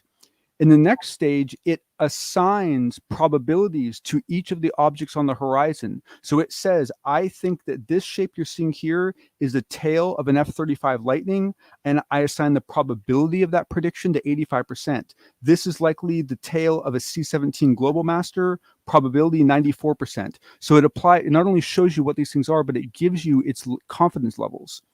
And then it looks at the protrusions in the object and takes a guess as to what they might be. And then basically it crunches all this information, and it basically says, actually, it's a tent. And that's what it was. It was actually an army tent that had been put up on stilts. And so it's a beautiful example of how this is going to, because one of the things we have to start doing this community, is failing fast. Once something is not, we can determine it's not a UAP, we have to mark it as not UAP and get it the hell out of the way and move on to the next thing. Because we spend, I mean, just tonight on another big show that probably some of you listen to, they had this big physicist on, right? And they spent half the show talking about the Tic Tac case. I mean, how long have we been talking about this case, right? We have to start failing fast and moving on, and that's what this tool is going to do. Now, one thing I just want to say really quick is that on the last slide for the AI stuff, Lou lists out the strengths and limitations of this AI tool. And I need to call out one thing that I think that with respect, Lou did get wrong, and that is that in the last item of the strengths, he lists it as being bias neutral. And that's unfortunately not true. Now, fortunately, he goes over at the end and talks about how important the data is you give it, how important it is what data you feed it and how you teach it. And that essentially kind of covers what he said. But what it comes down to is, if you feed this thing the wrong data, you can give it biases. We've seen it. We've even seen racial biases show up in AI systems because of the way the data was fed into the system. So that bias neutral comment, that's only assumed if you are meticulously careful in the data you feed it. But he goes over the strengths and limitations of the tool. Unfortunately, the tool is not going to be available anytime soon, but he did say that there would be mobile versions of it. There'll be a desktop version of it. There will even be a licensable version of it for people that want to take the tool and use it for other things. And so this is a big project, and I'm really excited. I can tell. You could barely get through this one. You barely get through. John Hudson, the fedora-wearing John Hudson, with another great edition of the Unbiased UFO Report. Let's get to Shirky Poo's news.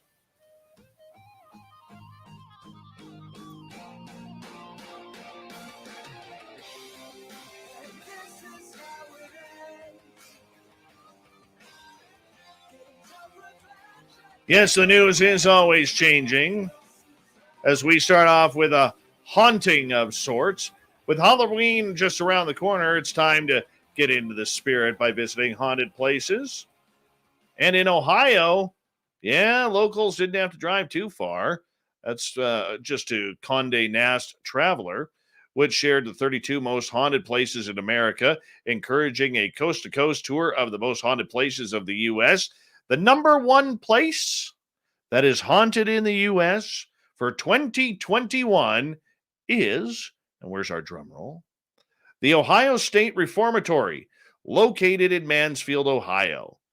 Opened in 1896, the Ohio State Reformatory is famous for its Gothic facade and ominous 6-story cell block.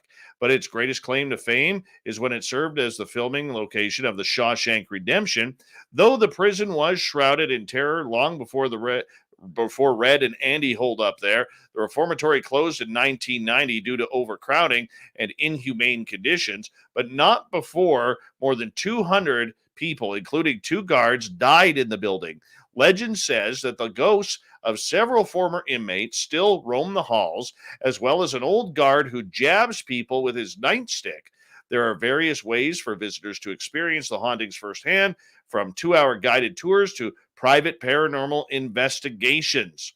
How cool is that? I would love to do that one. All right. Now, if anybody remembers the movie RoboCop or Terminator or these projects by MIT where they got these robot dogs, well, this company here has decided to put a machine gun on top of one of these robot dogs, which looks exactly like RoboCop. Not the cop, but, some of the gadgets they had. I'm telling you, this is scary stuff. We're turning robots into killing machines, just like Sarah Connor told us not to. But how did we know? How did we know? Remember Terminator 3? How did we know? Or it was Terminator 2, pardon me. Right? The dog-shaped robot body that's been creeping its way into mainstream now has a beautiful machine gun put on top of it. That's thanks to SPUR, Special Purpose Unmanned Rifle. Yeah, it's pretty much carrying it like a backpack. I just don't like this. I really don't. Ghost Robotics teamed up with Sword International, a semi-automatic rifle company, to create the specialized Demon Beast. Yes, this is a hellhound in robot form. The Spur debuted this week at the Association of the U.S. Army's annual convention in Washington, D.C. The Drive reports that while the Spur is by no means the first robot dog the U.S. Army has experimented with, but it is the first to include a live weapon on its back. Not to be all doom and gloom on the main, but the prospect of a lithe robot dog, semi-autonomous one at that, with the ability to shoot a semi-automatic rifle, is downright nightmarish. Let's just be honest. This is not a good sign. I'm telling you, Terminator 1 and Terminator 2 and RoboCop were prophecy movies, people. Prophecy movies. It's getting ugly. A tiny Tennessee town consisting of a home, 4 general stores, and a barn is being listed for sale with an asking price of $725,000. So if you want to buy your own town, it's not going to be that expensive. The town of Water Valley, Maury County, is being listed online for $725,000. It includes a creekside home built in 1900. This place is going to be haunted too. This is a tourist attraction here. Anybody else picking up the business idea with this? Who's got $725,000? Let's do it.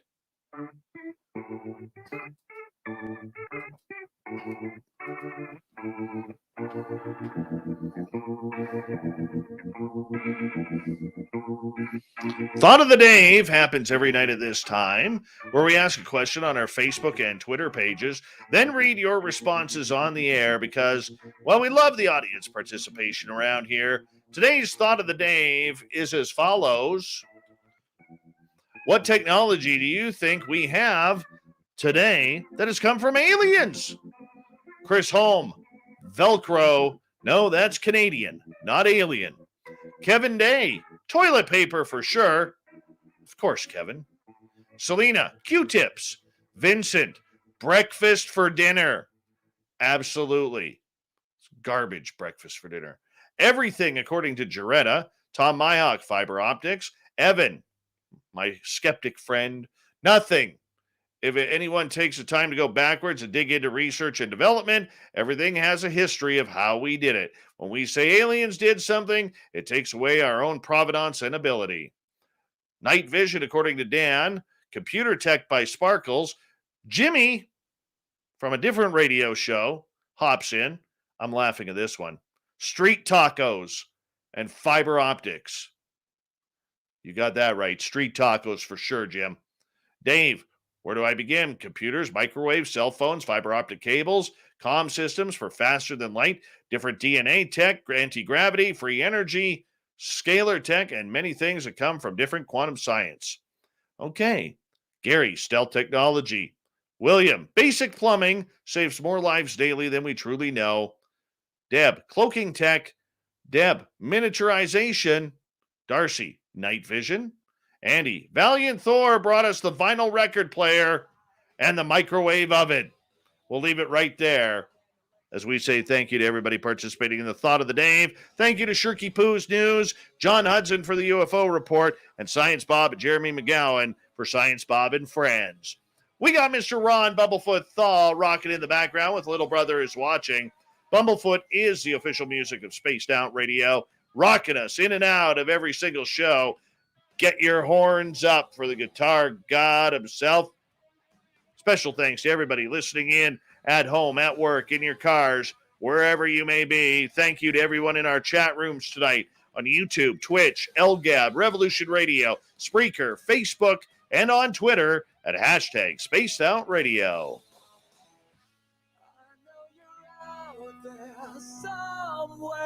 Remember, this show is copyright by Spaced Out Radio and SOR Media Ventures Limited. Thank you so much for choosing to share your evening with us, because together, my friends, we own the night. Mr. Bumblefoot, we need a favor. We need you to take us home.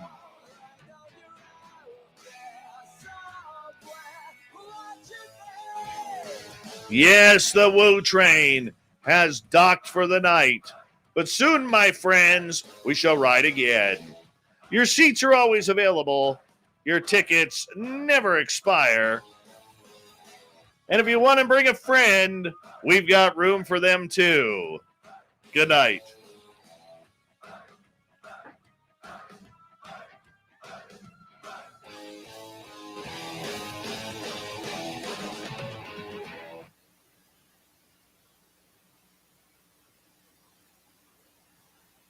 You know, John, I'm really liking this one job a day thing. I bet, man. I mean, I love my daytime job. I love my daytime job. Love who I work for. Love that it pays my bills. Yep. Well, and there's nothing like working for someone you like, you know? It totally changes your life. Oh, yeah, man.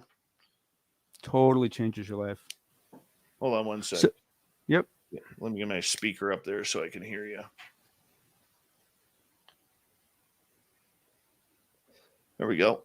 So I got a quick personal story about whether fiber optics were discovered or not. If you want to hear it. Hold on. Okay. I'm just curious how much.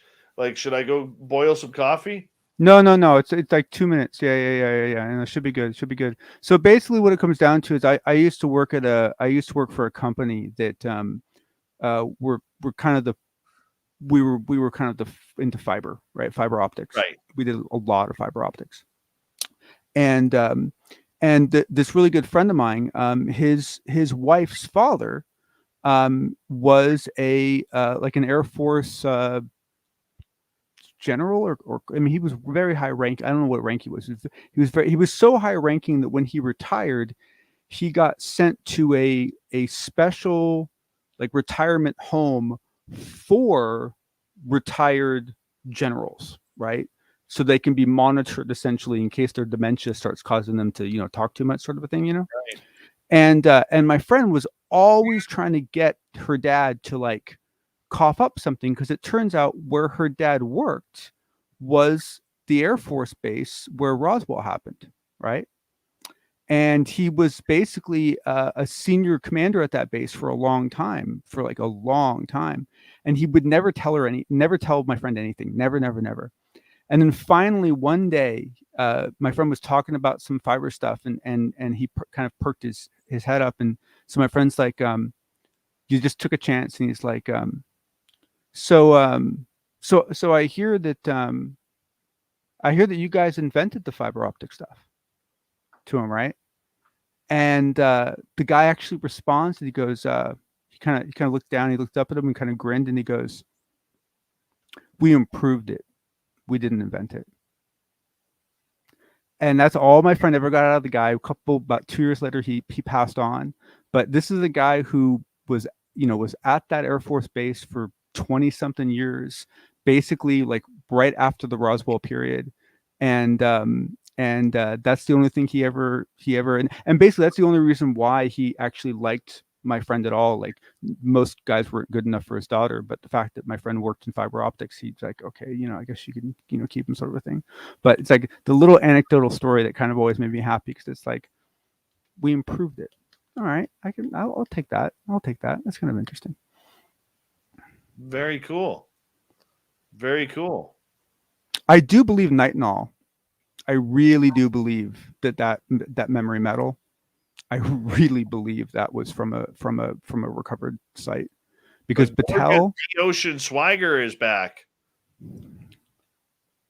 was, they got, first they invent titanium, and then they end up coming up with that memory metal, and I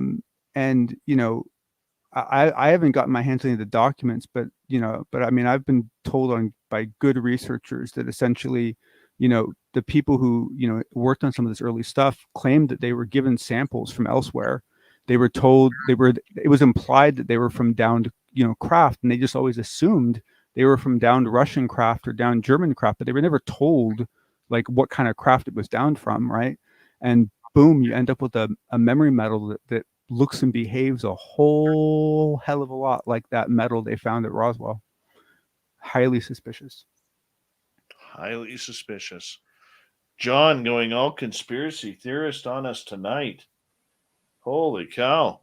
Yeah, I conspiracy theories that have data, I love, because all a conspiracy theory is essentially a pattern that actually happened that you finally noticed. Conspiracy theories are very rarely like a bunch of people that got together and went, this is what we're gonna do, But there is a lot of weird stuff that happens that you end up finding all sorts of evidence for. So it's fun. Fun. Right on. So man, I'm sorry. I'm sorry I rattled on so much. I'm so excited about that AI tool, man. I'm so excited about this. I think if this tool does what I think it's going to do, I think this tool is going to do a lot of good for this community.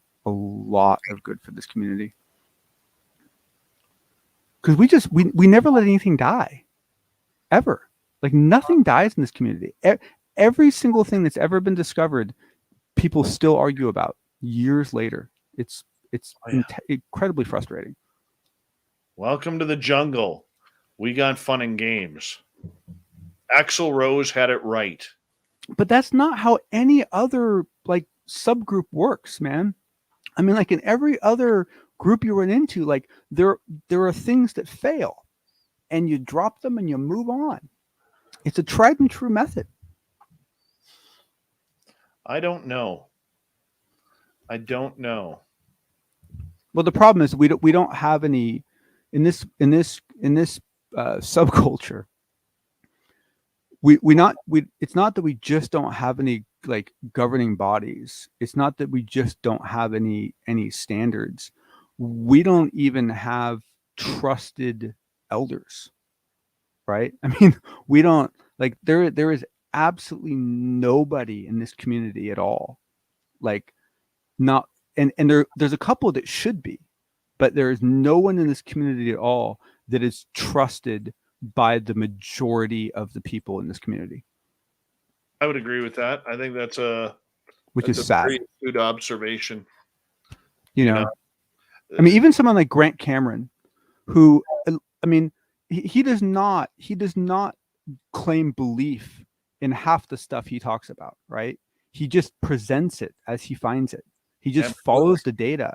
I mean, he's one of the most scientific non-scientists I've ever seen, right? Like he just follows the data, and still, because he went from bits and bolts to consciousness, there's a whole brick of the community that's like, Grant Cameron, he's gone to the dark side, and it's like he's the nicest guy. I mean, even for a Canadian, he's nice. God, that Canadian bacon comment had me dying, dude. I was laughing so hard.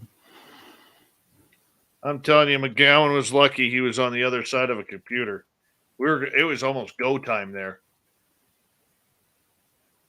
You know, the one thing that I understand, I can get this now on Amazon, but for the years I could only get this when I went to Canada or one of my relatives came down with, is the Macintosh toffee. I love that Macintosh toffee. It's hard to find. Is it hard to find? That's a shame. That's amazing stuff. Very hard to find now. That is really amazing stuff. Do you get Oreo Dairy Milk chocolate bars down there? I don't think so. That is the bomb. Oh, wow. Oreo Dairy Milk chocolate bars. So you got the chocolate on the outside and like Oreo cookies and cream at the inside. Oh, wow. It's a beautiful thing. Wow. I don't eat a lot of chocolate bars. I'm not a chocolate fan, but this one, it's it'll make you melt. It's one of my favorite things about traveling internationally is as you go to different countries, you find these little nuggets. Like, for example, I don't know what it's like in Canada, but in America, we have this flavor that primarily is given to children, and the flavor is called blue. They call it grape, but it actually tastes nothing like grapes at all. Like nothing. It's blue. It tastes blue. And we have like all of our candies that say grape. It's a grape flavor that we all identify as grape, but it tastes nothing like real grapes. You go to Japan, they have grape Mentos that actually taste like grapes. It is one of the most amazing. Every time I go to Tokyo, I buy like rolls. And I finally found them on Amazon. I can order them from Amazon now. So I'll order them like by the case, because it's grape Mentos and they actually taste like real grapes. It's amazing. Every country has those little diamonds in the. Do you have sour cream and onion potato chips down there? Oh yes. Oh yes. Do you have all dressed? Oh, yeah. No, I don't think so. Those are good. Apparently in Norway, Carbine's Right says they have the Dairy Milk Oreo chocolate bars. They're fantastic, aren't they, Carbines? Nice. Oh, yeah. Honestly, John, you don't know what you're missing in life. I'm sure I can find them on Amazon. I'll look. The one thing I have seen a steady increase of in the U.S., which I'm very happy about, is salt and vinegar on things like potato chips and French fries and so forth. Down there, do you? Get what? Dill pickle chips? No. Those are good. No, I don't think so. Not gonna lie, those are pretty outstanding. Yeah, dude, you just were talking about how hungry you are. We should choose to stop the subject. I'm Okay, that's junk food. I'm not eating junk food right now. Oh, there you go. There you go. There you go. I'm not eating junk food, so I'm okay with that right now.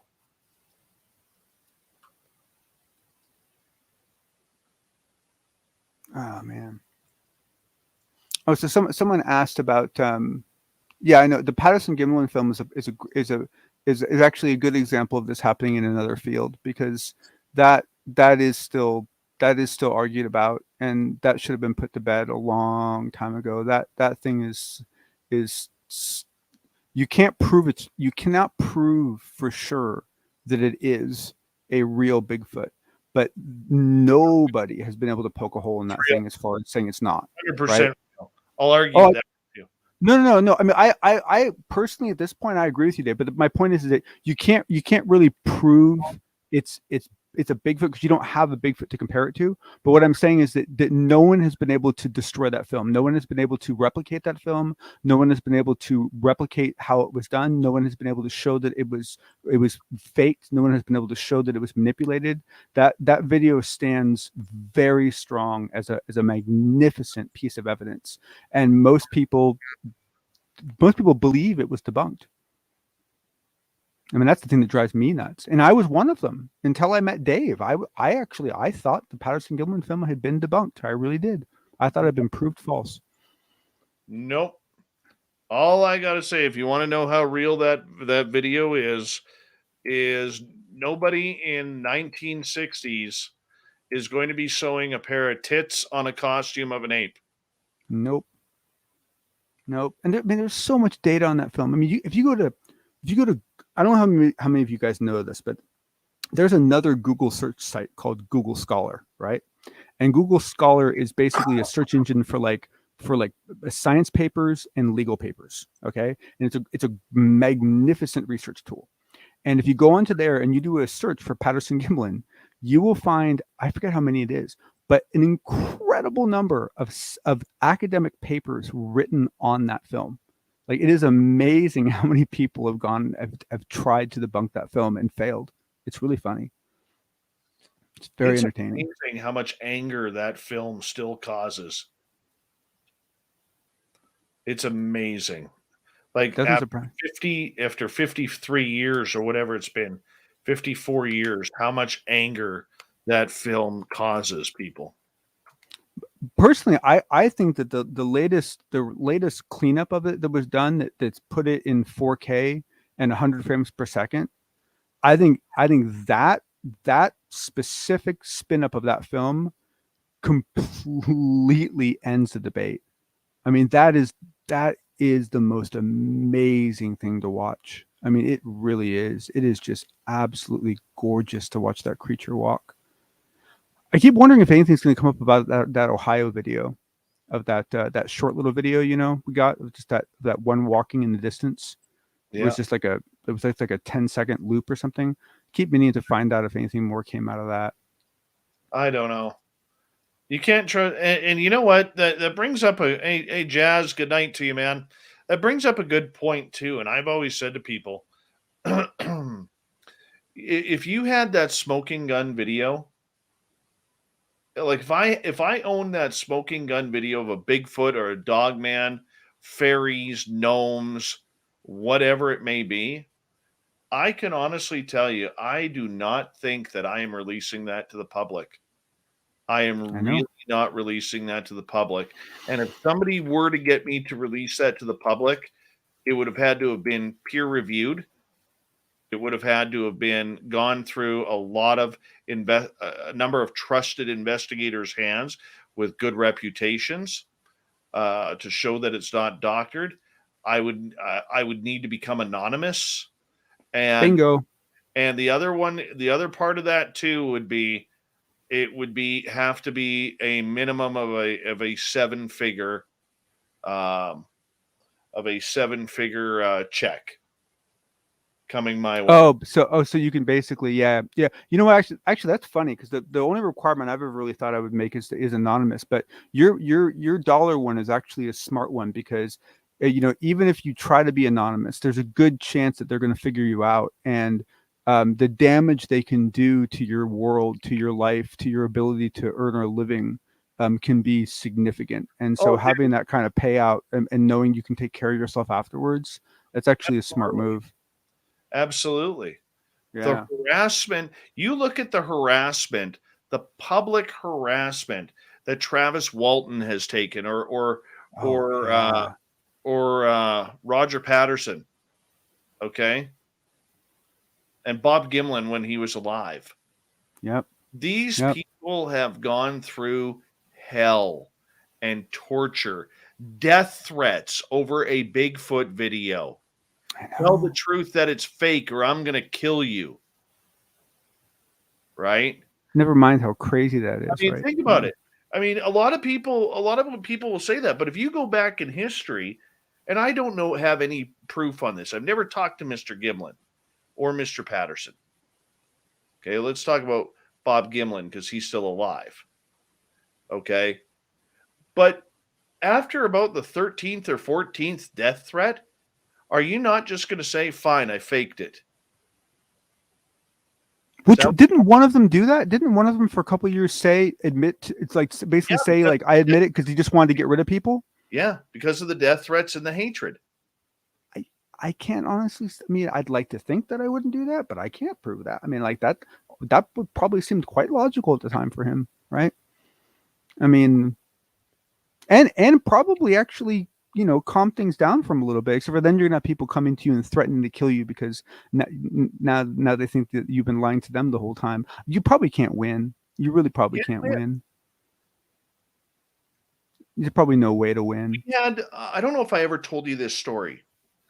Ronald Murphy and I had a gentleman reach out to us probably 5 years ago from Manitoba, okay, who claimed that he had the body of a fairy. This story is, you did tell me this once, and this is really upsetting. This is a really upsetting story. And literally, he had pictures of fairies. They were all in his house. They were all outside. He had fairy gardens and everything, and he built it up, and he had some incredible photos. Hi, Joan Dillon. How are you? And you saw some of the photos, right? I had some of the photos, and Ron and I got on an 1.5-hour conversation with him on the phone and said to him, "Good night, gorgeous Teresa. Hey, Big J, how you doing?" And we said to this guy point blank, do not go public with this. You could be sitting on the $1 million ticket here, okay? But if you go public with this in the field, you are going to get raked over the coals, and people are going to come at you in some of the worst pieces of, basically see some of the worst inhumanity that you will see. Next thing we know, over the next few weeks, he's like, yo, okay, you're right. Okay, I'll take your word for it. You guys sound really upstanding that you care. And Ron and I were actually going to start planning a trip to get there a couple months later to go view this area. Right. Bring cameras, everything. Okay. And next thing you know, this guy is on every podcast showing off his photos, and he just gets chewed alive over the next 4 months. And he reached out to Ron, I think, after that. And Ron knows his part better than I do, so I could be wrong. But I think he reached out to Ron after that, and Ron was like, what did Dave and I tell you? Everything we told you. And we've never heard of the guy since. Oh, Mm-hmm. Probably the fairies got him too. They probably weren't too happy about it either. Don't know. But some of the photos, I want to see if I still have them on my email.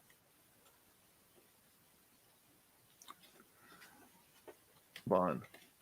Let's go way back in time here.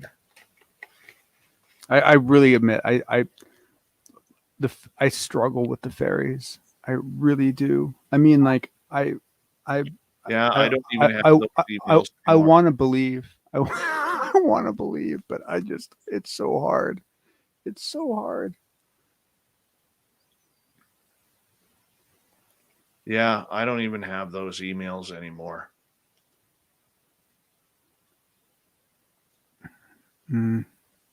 Yeah, I don't know. I mean, I really don't know if, and the thing is that even if you forget all of the, all just the normal humans that come out after you, in some cases, there really appears to have been maybe not officially ordered government entities, but certainly like people working for the government that have come out against people, right? In weird ways. I mean, even what Bob talked about finding a camera, like what is that? Like what? Like what? Who the hell thought that was a good idea? I mean, seriously. I mean, it's like it blows the mind, It's like, I mean, it drives me up the wall.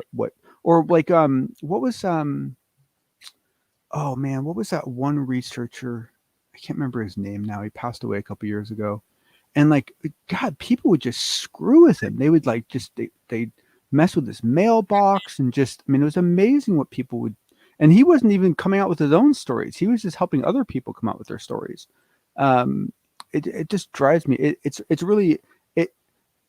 What you really start to learn after you've been in this field for a little while is that the people that do come out, and try to show evidence, they're phenomenally brave people, and they give up so much to tell their stories. I mean, it's really and it doesn't matter what it is. It can be fairies, it can be UFOs, it can be Bigfoot, it can be anything. Take your pick. It is amazing how much people suffer for telling their stories. It's really, I mean, to me, that's one of the biggest benefits to everything that's going on right now with UFOs, is that even if we don't figure out what's going on, even if we don't make any progress to figure out what's going on, if we can just get to a point where people can start sharing their stories without feeling the social pressure that they've been feeling for the last 70 years, that will be a victory. That alone will be a victory. I mean, that alone will be huge. I mean, just the fact that now we can actually, that we think, and I'll be curious in 10 years to find out if this is true or not, but we think now that a pilot in the Air Force that sees something can report it through normal chain of command and not worry about losing their flight status. If that's really happening right now, as we're told it is, that's huge. That is huge. That is a gigantic leap forward.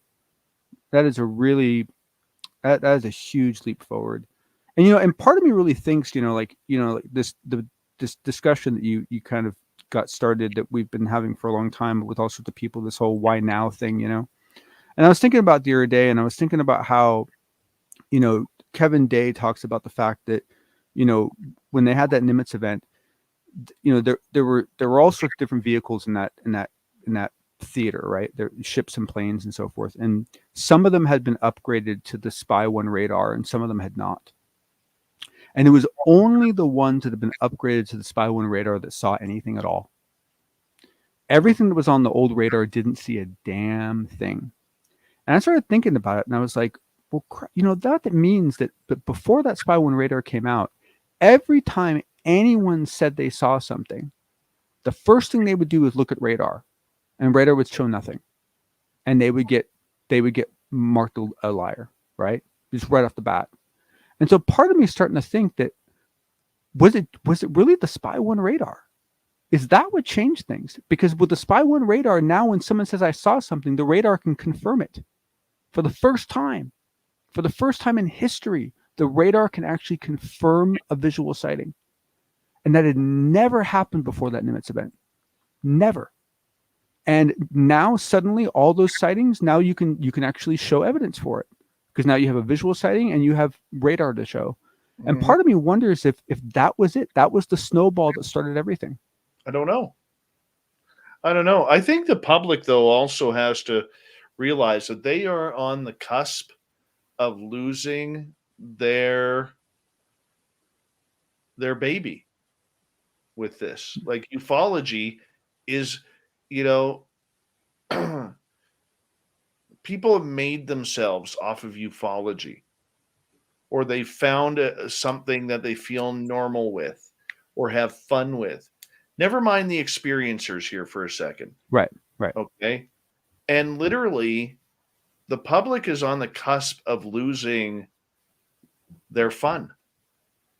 Because, like, to me, what Jeremy McGowan does, and this is nothing against Jeremy, I have zero interest in it. Right. Okay. Tracking dots in the sky or craft in the sky, I have zero interest. Me personally, I want to hear we have made contact. That's the only thing I'm waiting for. Because as soon as that comes out, we are now going to get into the alien talk. Okay? We're going to get into the alien talk. And the scary part about it is our field, which has run anarchic for the last 50 years, but more so in the internet age than ever, we are on the cusp of losing the field that a lot of people love. And it's going to make a lot of people in this field very irrelevant, from podcasters to researchers to authors to television shows, everything. And nobody is really talking about that either. Well, and you're totally right. Although the one caveat I would say is that typically, because I've been bizarrely lucky in that I tend to gravitate toward things that most people don't think are possible, and I end up getting into the ground level with a lot of weird things in my life that I got to ride to reality. I mean, like the internet, for example, and what often happens is exactly what you're talking about. All the hobbyists, all the people that really gave their blood and soul for the thing, right? Are the ones that bring it up to a certain level, and then when it hits a certain level, the professionals come in and take it over and take it away from them. However, there's usually about 10 to 20% of the very top of the foam, right? The very, very top of the group that do get dragged up with the professionals, because the professionals need a few people, not a lot, but they need a few people that have been boots on the ground for a long time. And so there's a small group of people that will get pulled up, but the bulk of them, 80% of them, you're right, they're going to become very irrelevant very fast. And if you've gotten to a point where this is significantly augmenting your income, or I mean, I suppose there's some people that this is their income, but I don't know. I guess it's possible. But certainly a lot of people where this augments their income, it's going away. It's now. I mean, some of that will be mitigated by we don't like I forget. Someone gave out a number the other day. I don't remember what it was, but there is some number that's been assigned to the size of the entertainment market for paranormal content, right? Putting it all together, ghost shows and UFO shows and so forth. And at the moment, there seems to be an unending voracious appetite for that content in the public. And so depending on how big that gets, depending on how there might be a few more seats at the table, but it's not going to be a lot of folks. It's almost like it's almost like a game of magical chairs, where essentially the music stops and you got to see how many chairs are left. It's well, and the thing is that even if you're, I think if you're an experiencer, and I liked one of the things that Jeremy said earlier when he said that he makes calls between experiencers and witnesses, Mm-hmm. and because I mean I think think that I don't know for sure, but I think I might be able to claim that I'm a witness. Twice. But, to my knowledge, is there a possibility that I've had contact? I guess but I don't have any real evidence of that at all. Right. And so I don't consider myself, I don't personally at this point in the game, I don't consider myself an experiencer. So, but even I think a lot of experiencers feel the way you do, where essentially, even if they started out interested in bits and bolts and that sort of thing, they very quickly get to a point where all they care about is the contact aspect of it, But even if you aren't part of that experiencer group, even if you're just, part of like someone in my group, the ships and physics aspect of it, like even the part that Jeremy's doing, which I have much respect for, it has a shelf life, it's only interesting for so long, and eventually you get into consciousness, you get into NDE, you get into, you get into all this afterlife stuff, you get into all this, hypnotism and passive mind and all this consciousness stuff, and that ends up being what you end up being focused on. I mean, at some level, to me, like if getting to the point where I could, I mean, let's just pick something off the top, astral travel, right? If I could get to a point, assuming that you believe this is possible, that a couple of nights a week I could optionally jump out of my body and go fly around the world for the evening or fly around space for the evening. Like, to me, that's a lot more interesting than discovering an alien spaceship, right? I mean, it's like that has a lot more impact on me. Well, and that's exactly it. Like, is it necessary? And we go through this on the booking side of everything with this show. Is it necessary to be booking people who are trying to film lights in the sky anymore? Is it worth it? And right now, I'm not saying that their studies aren't worth it. Okay, because look, I mean, there's a lot of amateur videos out there, and channels like Third Phase of Moon and Secure Team 10 have made good money off of these videos and these encounters, whether they're real or whether they're CGI or hubcaps. Okay. Right. They probably have made some good money, come to think of it. And I'm okay with that. I'm okay with that. As long as you're not pulling the wool over people's eyes on purpose. Right. Okay. Yeah. I don't care about that. But what I am saying about the whole thing is this. Okay. I don't know if Jane Smith, who is out having a cigarette on her patio at 11:30 at night and films a UFO, really is as important as to the mess that's going on with the government cover-ups right now. Yep. Especially because even when you have someone like let's take someone like Jonathan Davies, right? Like some of the stuff that he films, it's beautiful. I mean, it is really pretty. I have no idea what it is, but it is gorgeous. I mean, beautiful lights and everything. And so, like, I could see some value in booking that to a degree, because it's at least it's pretty to look at, right? And it makes you think, it makes you wonder. But that's all you have. There's no data. There's nothing else to talk about, right? You don't have any. There's no depth to that story. Like you can't go into could we know nothing about it? Like, we're so clueless, right?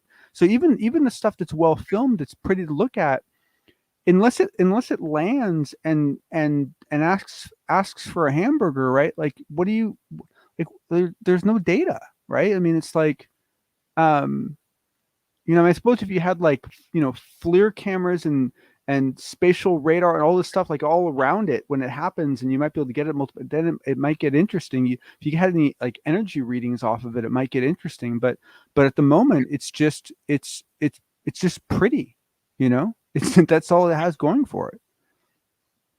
Well, I realize that. I totally realize that. You know. And there's a couple people get some pretty like who's the other one? Patricia.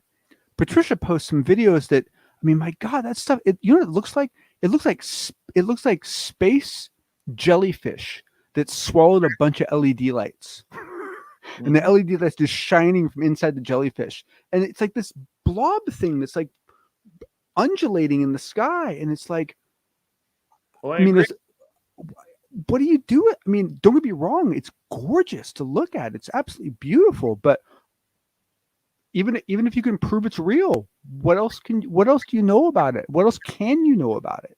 I agree. Right? It's very frustrating. My friend, it is that time of the night. I got to get up early with my son to get him ready for school in the morning. And I got to Oh, hey, quick funny story really quick. So this morning my daughter decided she didn't want to go to school, and so she said that she had a headache. Now we found out later she didn't have a headache. She just said that because she didn't get a good night's sleep and she didn't want to go to school, right? But because when my wife called to say she wasn't coming, it was because she had a headache. My daughter's now been quarantined, and now she has to basically get a COVID test and basically have a letter from her doctor saying that she can return to school because of the fact that might be an indication that she has. And it turns out she didn't even have the headache. She just made it up. Oh my goodness. That is ridiculous. I was done. I'm gonna bite my tongue on there. I'm like, Scarlett, honey, look, like next time you don't want to go to school, just tell us. I had a bad night. I don't want to go to school. Don't make up your My poor wife's on the phone with the doctor trying to get a doctor's appointment. All right. A big thank you tonight to Jeremy, Donna, Science Bob, Fapster, G West ×2, Walker, Major Lee, Aussie Rob, Backspid, Carbines, and Third Phase of Moon for the wonderful super chats tonight. We really do appreciate the love and support that everyone gives this show. Thank you to all our regular listeners out there for tuning us in. You guys being here nightly is absolutely classy of each and every one of you. We thank you so much. A big thank you to all the veterans out there who tune us in nightly. You always have a safe home here on Spaced Out Radio. And to all of our brand new subscribers, thank you so much for choosing to hang out with us and putting your faith in our broadcast by hitting that subscribe button. And if you're watching for the first time and you're wondering, hey, hit that subscribe button, ring that bell. We're here 7 days a week for all of you. Tomorrow night on the show, Spooky Tales. We have Steve Stockton coming on back to talk about some Halloween type stories. You're going to love it. You are going to love it. Okay. We're going to get into it deep tomorrow night. Remember, you can follow us on social media at Spaced Out Radio on Twitter and my personal handle at Dave Scott SOR. You can follow us on Instagram at Spaced Out Radio Show and my personal handle again at Dave Scott SOR. John, yours? Desmoden, DESMODEN, but you can just search by John Hudson and I'll show up as well. Look for the fedora, everyone. Thank you so much. We'll see you tomorrow night at 9 p.m. Pacific, midnight Eastern. Have a good one.